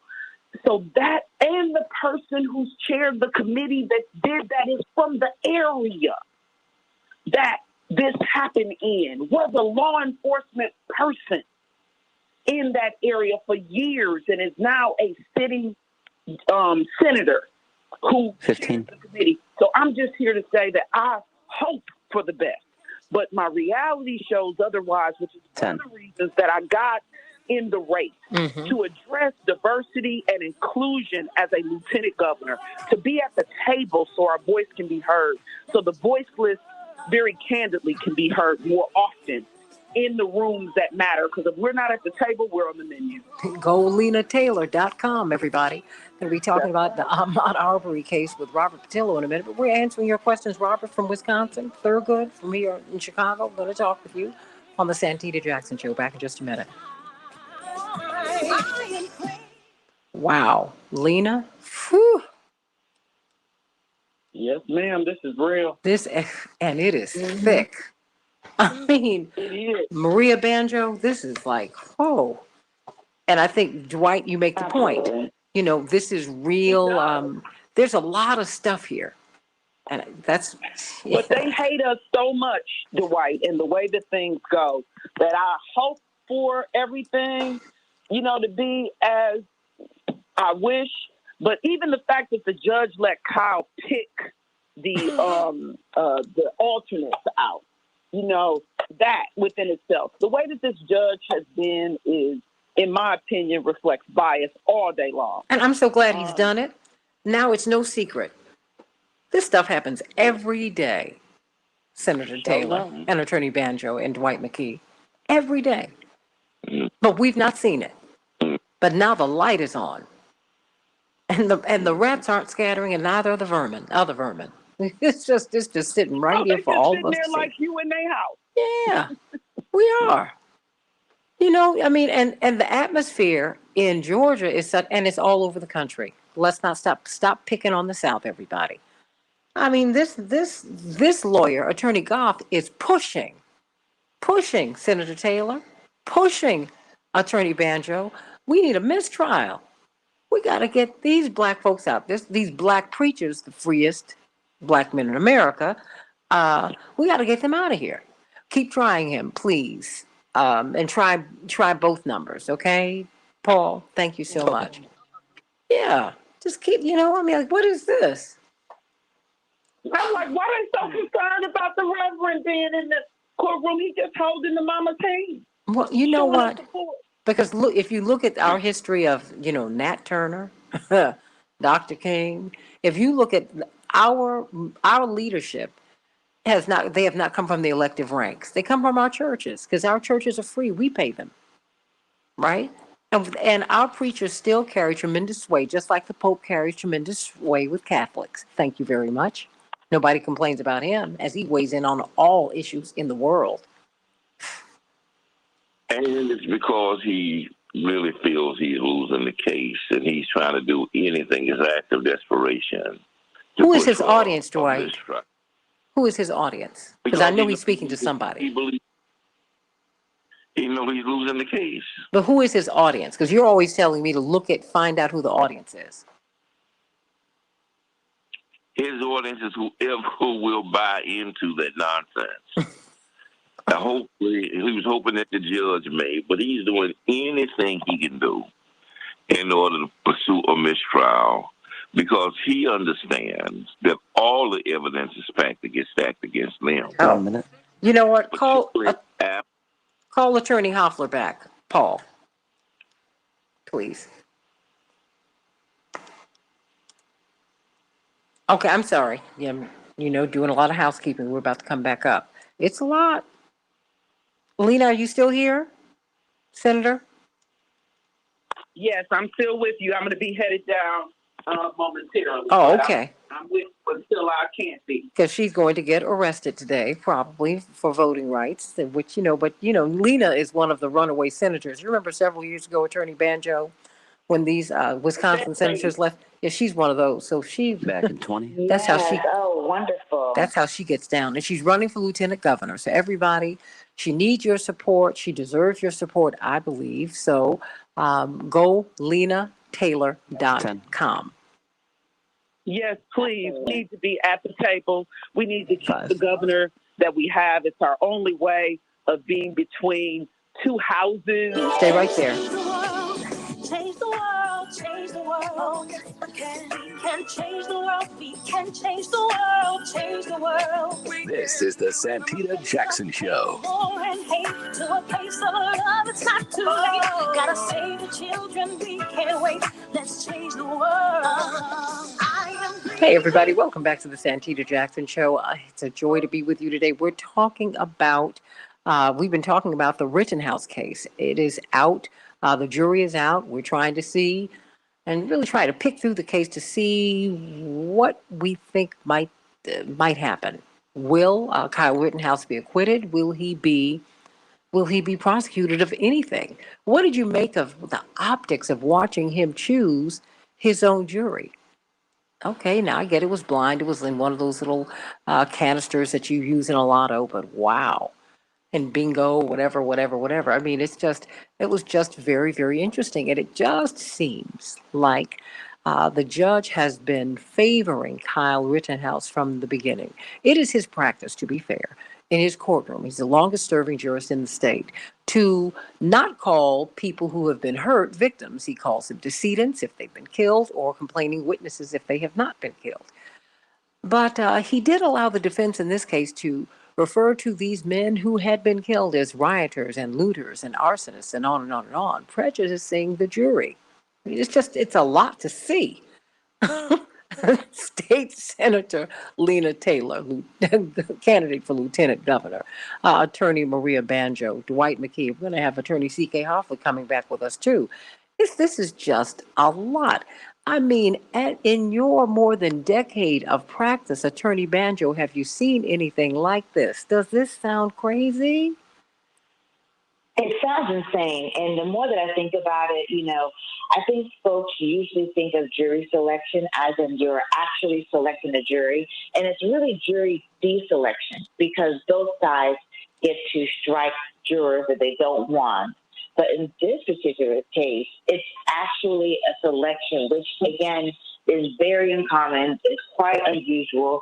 And the visuals of having someone like Kyle Rittenhouse go and personally choose his jurors who are going to be deciding, that is problematic. That is quite problematic. It sends the wrong message. For a long time, people of color and Black folks weren't given a fair shake, and we've had to put in processes in place in our justice system so that we're able to get a fair shake. And this is kind of like the pendulum swinging too far the opposite direction, where we have defendants personally picking the jurors that are going to be making the decision. So again, whenever you have judges making decisions that are outside the norm, it is a cause for concern. Well, let me get to some of these callers, you all, because they have been holding and they want to weigh in, and I want you all to weigh in because we want to know what your thoughts are. Robert from Wisconsin. Robert, what's on your mind? Hi. Yeah, definitely the judge. You mentioned some of the points I was going to mention. Judge Schroeder's 75 years old. Mm-hmm. Marquette University must be ashamed of his conduct in this case for having just instance after instance interruptions, asserting himself, a bizarre interpretation of the open carry law. So if he had brass knuckles of a certain length or a certain barrel gun or handgun, he would probably be held on a weapons charge, would be charged, but an AR-15 is okay. He doesn't think the jury can interpret that. I mean, I don't think he gives the jury enough credit that they can't read the law and understand what the length of the weapons are. And in what world is an AR-15 okay for a 17-year-old to carry in the United States, but they would get in trouble if they had a short-barreled shotgun or something, or rifle. It's just crazy. I think he needs to be thoroughly investigated from his comments, from his ringtone that plays at Trump rallies. What circles does he run in? Who's he connected to? I know we say, there's just judges, but throughout the case, we've seen bias from the man. So, what is behind all that? Why, in every instance, does he side with Rittenhouse? It's almost like he has a second defense attorney. And then I guess the other question I'm wondering is, Alex Jones and Facebook, they were involved in putting all this in motion. Are there any court cases where some of the people that were impacted by this are actually going after them? They were the ones that encouraged everyone to go there and get this thing started. I think that gets to be a little hairy for me, in my portion, Robert, because I don't believe in censorship. I believe in the free market of ideas. I think that people ought to be allowed to speak their perspective responsibly. And we're living in a time in which if you deviate from what is the status quo thought, you are labeled and you are censored. And I think that that's very, very, very, very dangerous. If Alex Jones has misspoken, if he has lied, he needs to be sued for it. If he's libeled someone, he needs to be sued for it. But prevent it from speaking? No, I don't think so. Now, I don't think that's what you were saying, but I just have to say that. Yeah. Because I don't remember this, but my parents were Dr. King's staff members, and Dr. King was the most hated man in America when he died. Everything he uttered, and Dwight was a child, a young teenager, working under Reverend Jackson. You saw that, Dwight. You saw how hated Dr. King was. He could not get into a pulpit in Chicago, and he was blocked from black pulpits all over the country. He was looking at leaving the movement. The last year of his life was hellish. He had a migraine almost every single day. He was a chain smoker. When he died, he had the heart of a man that was about 70. And he was 39. Let's be very clear. The sands of that which is acceptable and that which is accepted change. I mean, these shift all the time. Dwight, very quickly before we go to the other callers. Yeah, he was. And he was run out of some churches with a gun by the pastors of the churches, by black pastors, by the way. But I really agree with the caller. I think what we're not doing in this is giving the jurors enough credit. And I think some of these jurors are sophisticated enough to see through the inequity in this trial and raise their own questions. I was listening to the commentators yesterday, and all of them to a person said, I've never seen this before. I've never seen a juror pick his, the plaintiff pick his jurors before.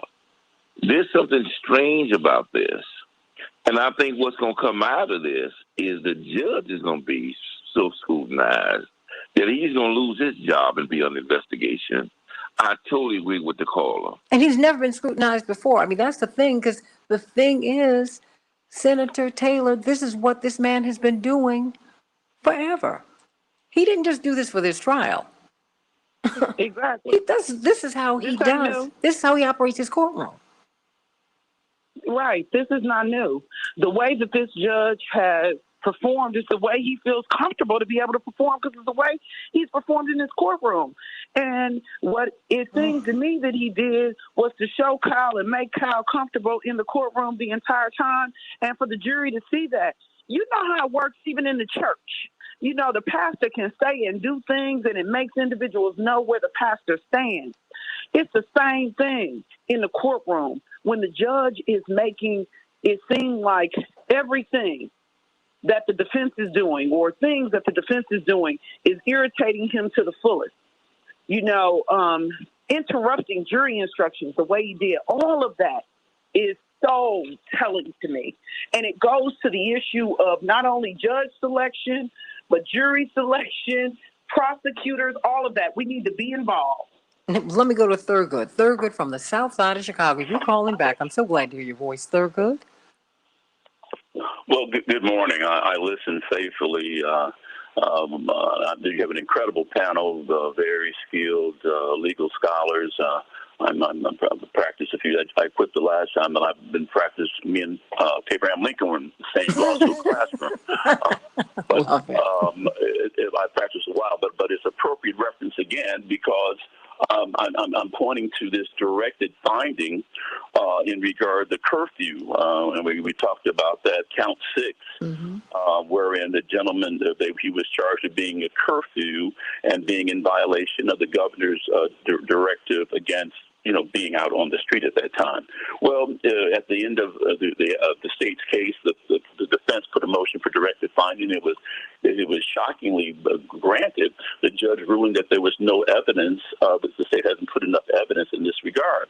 But we spoke of this. There is, in all states, there's the doctrine of what's called judicial notice, and you can take judicial notice of just laws. Today is Wednesday. We take judicial notice. We don't have to put in evidence of every single fact if it's in the realm of common knowledge.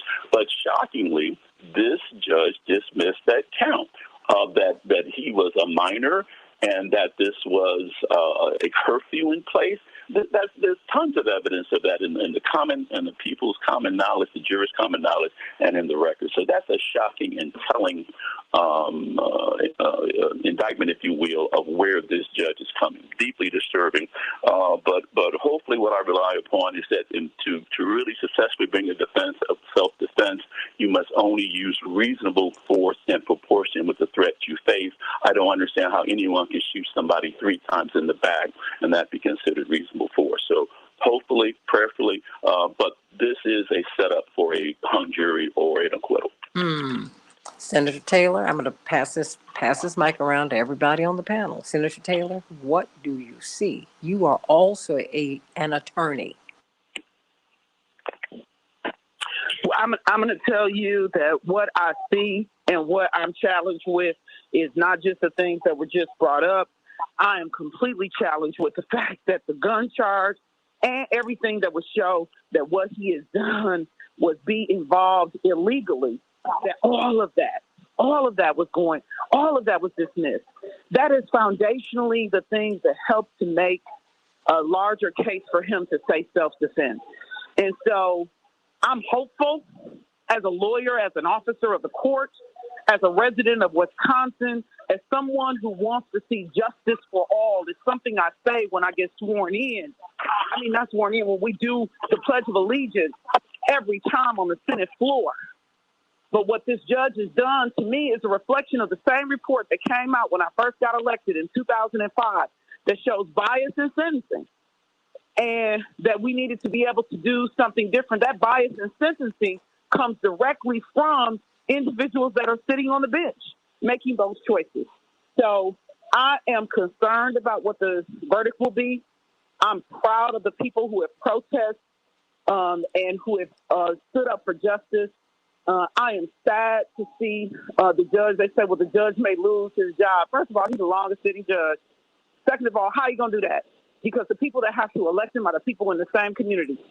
And I don't see any kind of from the Supreme Court justice who is in charge, so to say, of the justice system. I don't see in any way her doing anything that's going to reprimand him in any kind of way. The best case scenario would be a mistrial, and I don't know that would even be able to happen based on anything. So when you get done, this is a reflection of where we are in the U.S. and where we are in the justice system, but it does not mean that we stop fighting. It does not mean that we stop pushing, and I'm hoping for the best, but can't see my way to it.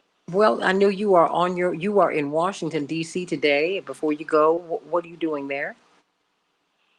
I'm in Washington, D.C. today, and we're here to ask the president, as we go to the White House, asking him to do something about the Voter Rights Act to fix it or nix the filibuster so it can be fixed.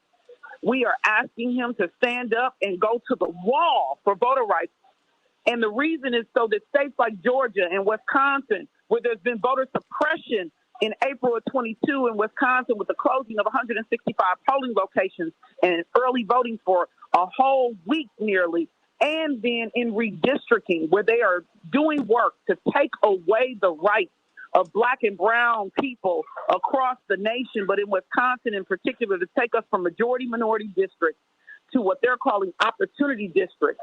And it's no opportunity. I don't need no opportunity. Give us what's due us based on the Constitution and the Voting Rights Act. So we're here today to march, to rally, to protest, and Santita more than likely also get arrested. Well, you'll be in great company. Okay. If Dr. King can get arrested. Yes, ma'am. Have a great day, everyone. So can you. Blessings to you. GoLenaTaylor.com. She's running for Lieutenant Governor. We've been privileged to have her with us just about every day. As we look at Kyle Rittenhouse, as we look at Ahmaud Arbery's case, we'll dig down more on the Ahmaud Arbery murder trial tomorrow. But people want to talk about the Rittenhouse case. Attorney C.K. Hoffler joins us, Attorney Banjo and Dwight McKee. Attorney Hoffler, why do you think this case has just grabbed people, the Rittenhouse case? I mean, in addition to it's just grabbed us. Everybody wants to talk about it. What is it that we're seeing? Well, I think quite simply it's because this is a young boy, 17 years old, with an AR-15, walking freely throughout the street, running like he's playing Call of Duty, which is a video game. And it's just terrifying what it could mean in terms of social justice if he is acquitted across the board, as I pray that he's not, but I suspect that he could be. Would be devastating for social justice, for civil rights, for human rights, because that would embolden and empower other young folks to feel they can do, and they're going to call it the Kyle Rittenhouse, and get away with it. That's what it will do. So this has captivated really everyone, I think, for some people, because they're afraid of what it could mean if he's acquitted. For others, they're fearful that this young little cherub angel could go away, could go to jail for life, and a number of things could happen to him when his mind wasn't fully developed. Others are concerned about the fact that there is a strong narrative that this case is not about race. I can't even remember what station I was listening to because I surf all of the news stations on a regular basis. And there was a legal commentator saying, well, this case has nothing to do with race.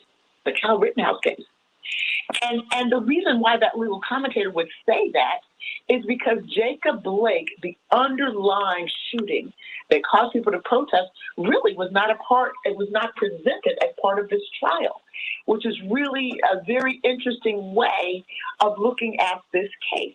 This is a case that is now centering around Second Amendment issues, self-defense, whether this 17-year-old, who was, by the way, operating illegally from the beginning to end, but whether he should have been able to avail himself, even though I believe he was a provocateur. He provoked this whole timeline. He provoked it. He inserted himself. Whether he should be able to avail himself of self-defense, whether the jury will somehow come up with a compromise, which is what jurors do, to hold him accountable in part, but not send him away for life. I think that's why it's captivated the country. And race has been mentioned in a flippant way. The prosecutor said, well, Rosenbaum, he mentioned the N-word. And he said he looked as if he said, whoop-de-doo, so what? That was offensive in and of itself, but that is because you have to think of the audience. The prosecutors and defense attorneys are speaking to a singular audience, and that's those jurors. And to feel empowered and okay to say something like that means that they're speaking to the jurors, that they know their background, at least something, even though they only selected them in a day. I imagine both sides, as we know, that one of the jury consultants for, if I'm not mistaken, the O.J. Simpson case, is a jury consultant on behalf of Kyle Rittenhouse. So Kyle Rittenhouse is lawyered up, teamed up, the best of the best of the best. A child who probably grew up in a very disadvantaged home has become a poster child for some, and millions of dollars have been poured into finance his legal efforts, as evidenced by his defense team. So that's why I think, Santita, that it's captivated the country. People just want to see what happens for different reasons, and there could be pandemonium no matter what the result is. And that's why I believe the governor has called out the National Guard. No matter what the result. I mean, Dwight, you said that one of the wrinkles in this case is that you have a majority white jury who are looking at the killings of two white men. I mean, it's like Jacob Blake is not front of mind at all, even though, interestingly enough, it was his shooting that drove the unrest in Kenosha. What are your closing thoughts on this? Me? Yeah. Yeah,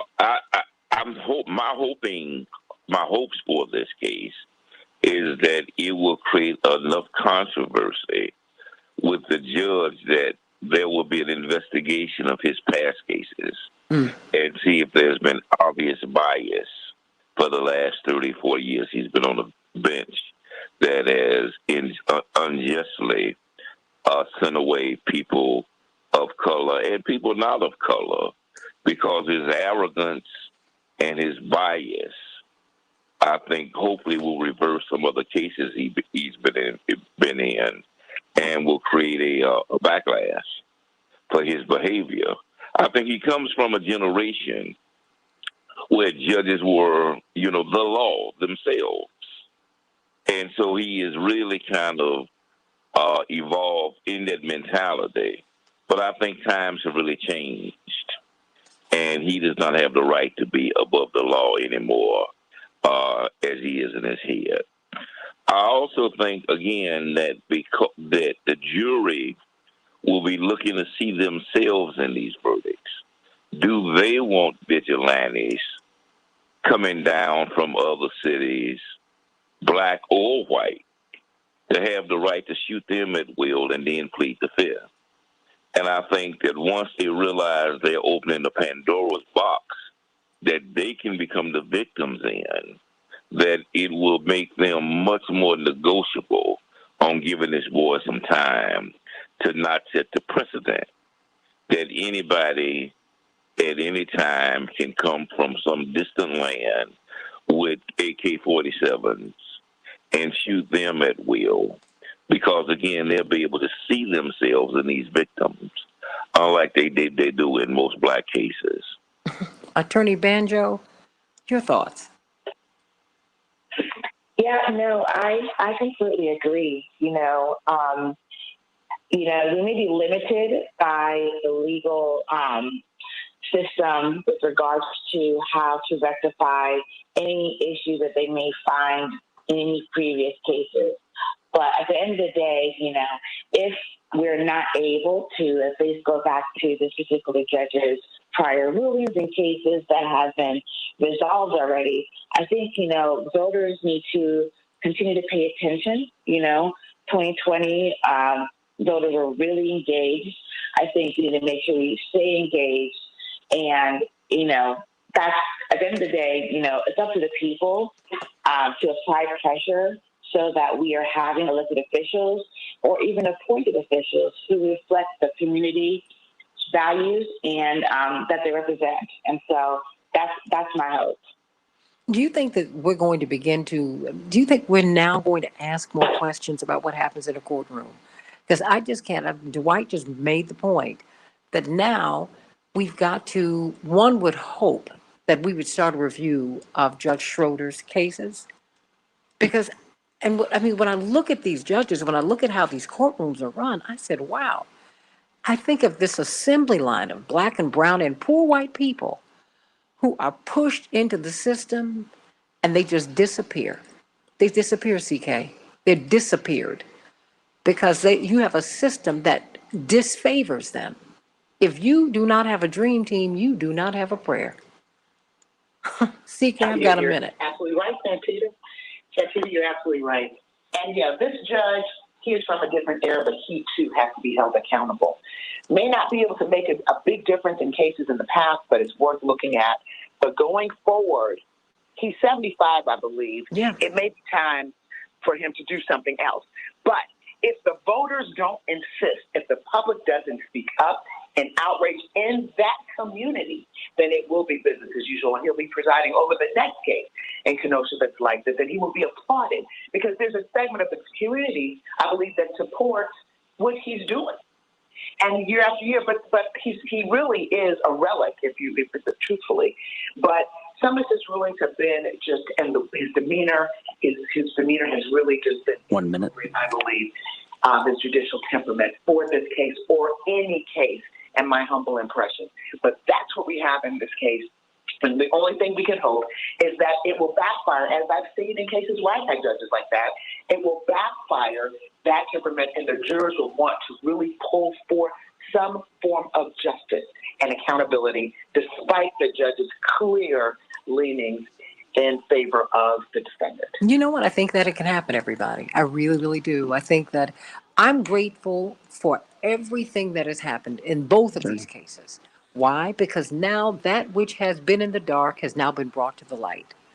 With this sort of thing, you have judges like this who are all over our judicial system. 15. You have defense lawyers and prosecutors who are like this. You have some people who prosecute well, some who do not.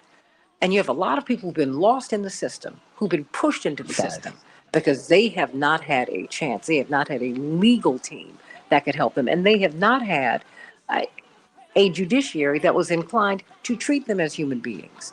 Kyle Rittenhouse has been humanized. I wish he thought about that with the people he killed. And I wish our children, black, brown, yellow, and red and white, rich and poor, well, the poor, I wish they were treated this way. See, as human beings. Think about it. Keep looking, everybody. We're going to talk about some more tomorrow on the Santita Jackson Show. I love you, everybody. God bless. Do you all want to make any more comments? We're still on Facebook. We'll be getting off in a hot second, though. Cha-cha. Dwight? Well, I'm reminded in this case of Judge Hoffman in the Chicago 8 case, whereas his behavior created a total backlash. Tell us about that very quickly. Well, during the demonstrations in '68, where a lot of the young guys, young white kids came in and demonstrated against the war at the Democratic Convention. Many of them were arrested, those who organized those marches, Abby Hoffman and Bobby Seale and some of those guys. And the behavior of the judge was so over the top that he created a backlash. And ultimately, he paid a price, and they really kind of ran him out of town because he had that same officious attitude and that same, fascist attitude. Really? And his back was so obvious against the defendants that they ultimately reversed the case. And this same judge, who probably started almost about the same time, has that same attitude. And I'm looking at the fact that it'll probably be that same backlash with him now that the scrutiny has been placed that he's never had to deal with before. Well, we will see. CK, what do you think? Do you think that he's going to get some backlash because of the way he's handled this case? Oh, is CK there? Attorney Banjo, are you there? I am here. What do you Yes. think? Do you think that he's going to get some backlash? He may or may not. And I would love to say that this is an outlier as far as behavior by judges, but it's not. I think people's attention span sometimes tends to be kind of short. And then also the avenue to keep runaway judges in check are usually not as helpful and easy to navigate. He may get backlash as he should, but there's no telling. You say he may get backlash. He may not get backlash. Maybe, maybe not. Right. Well, because our attention spans are not very long.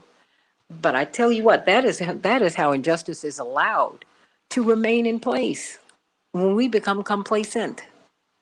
It's something we need to look at this because, Attorney Banjo and Dwight McKee, I said, imagine this happens every day, all over the country.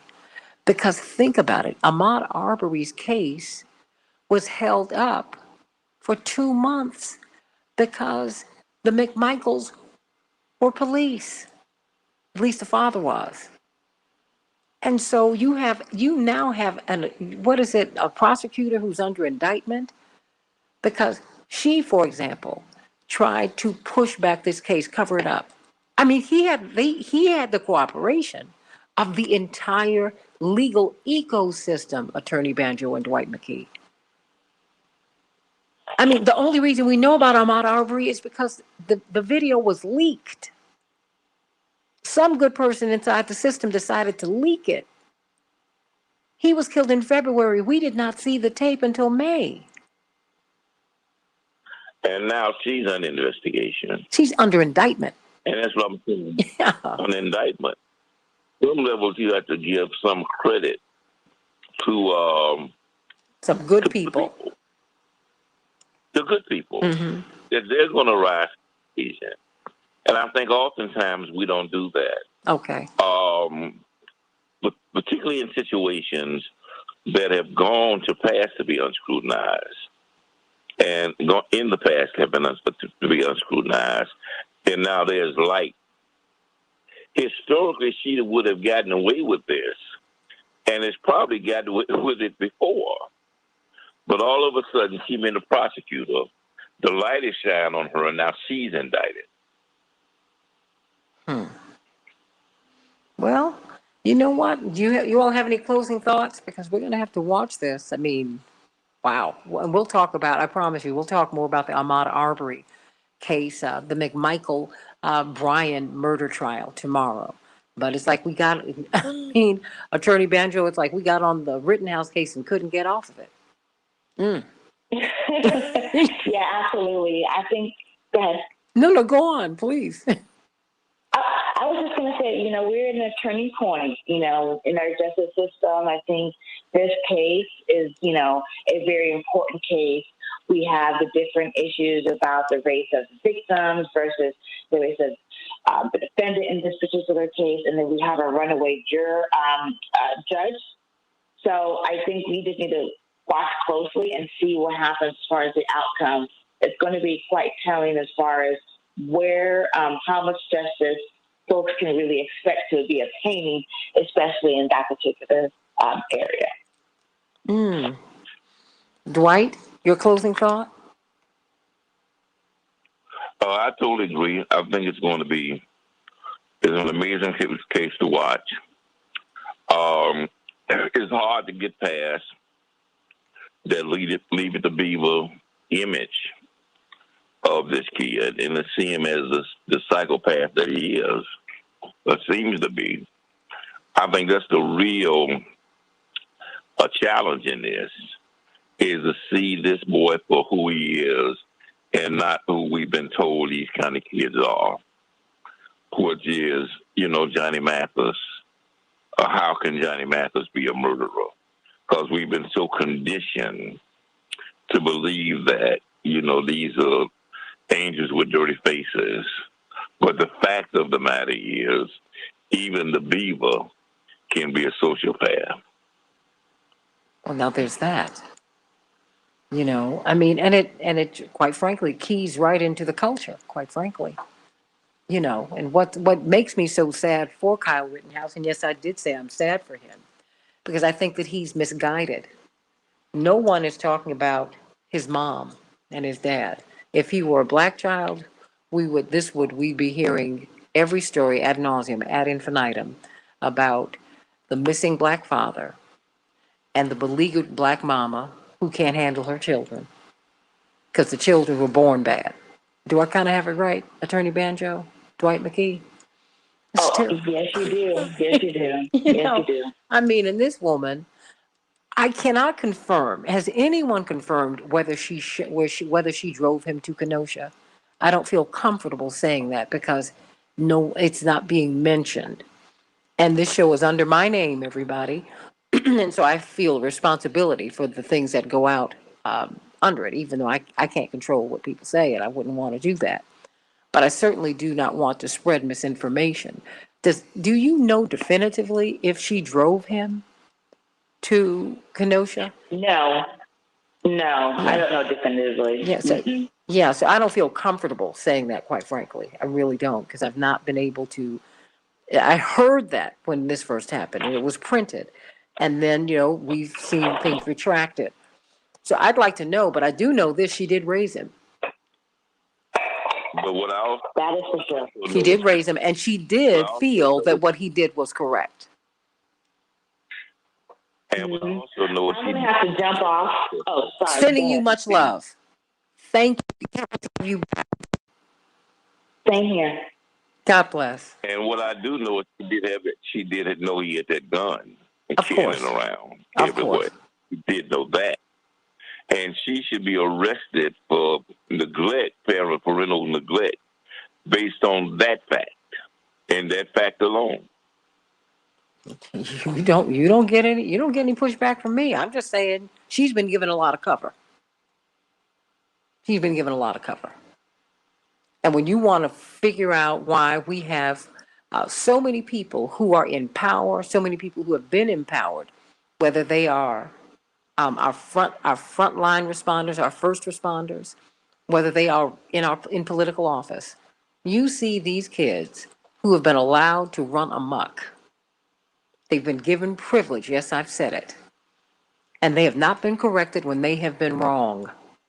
And that is very, very dangerous.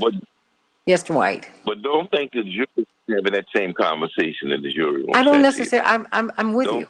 I'm with you. I don't think that they look at that mother and say that how could a mother allow a child to do this as they watch that videotape. Mm-hmm. And so that's what I'm saying. This is a little different than the traditional cases that we're looking at. Mm-hmm.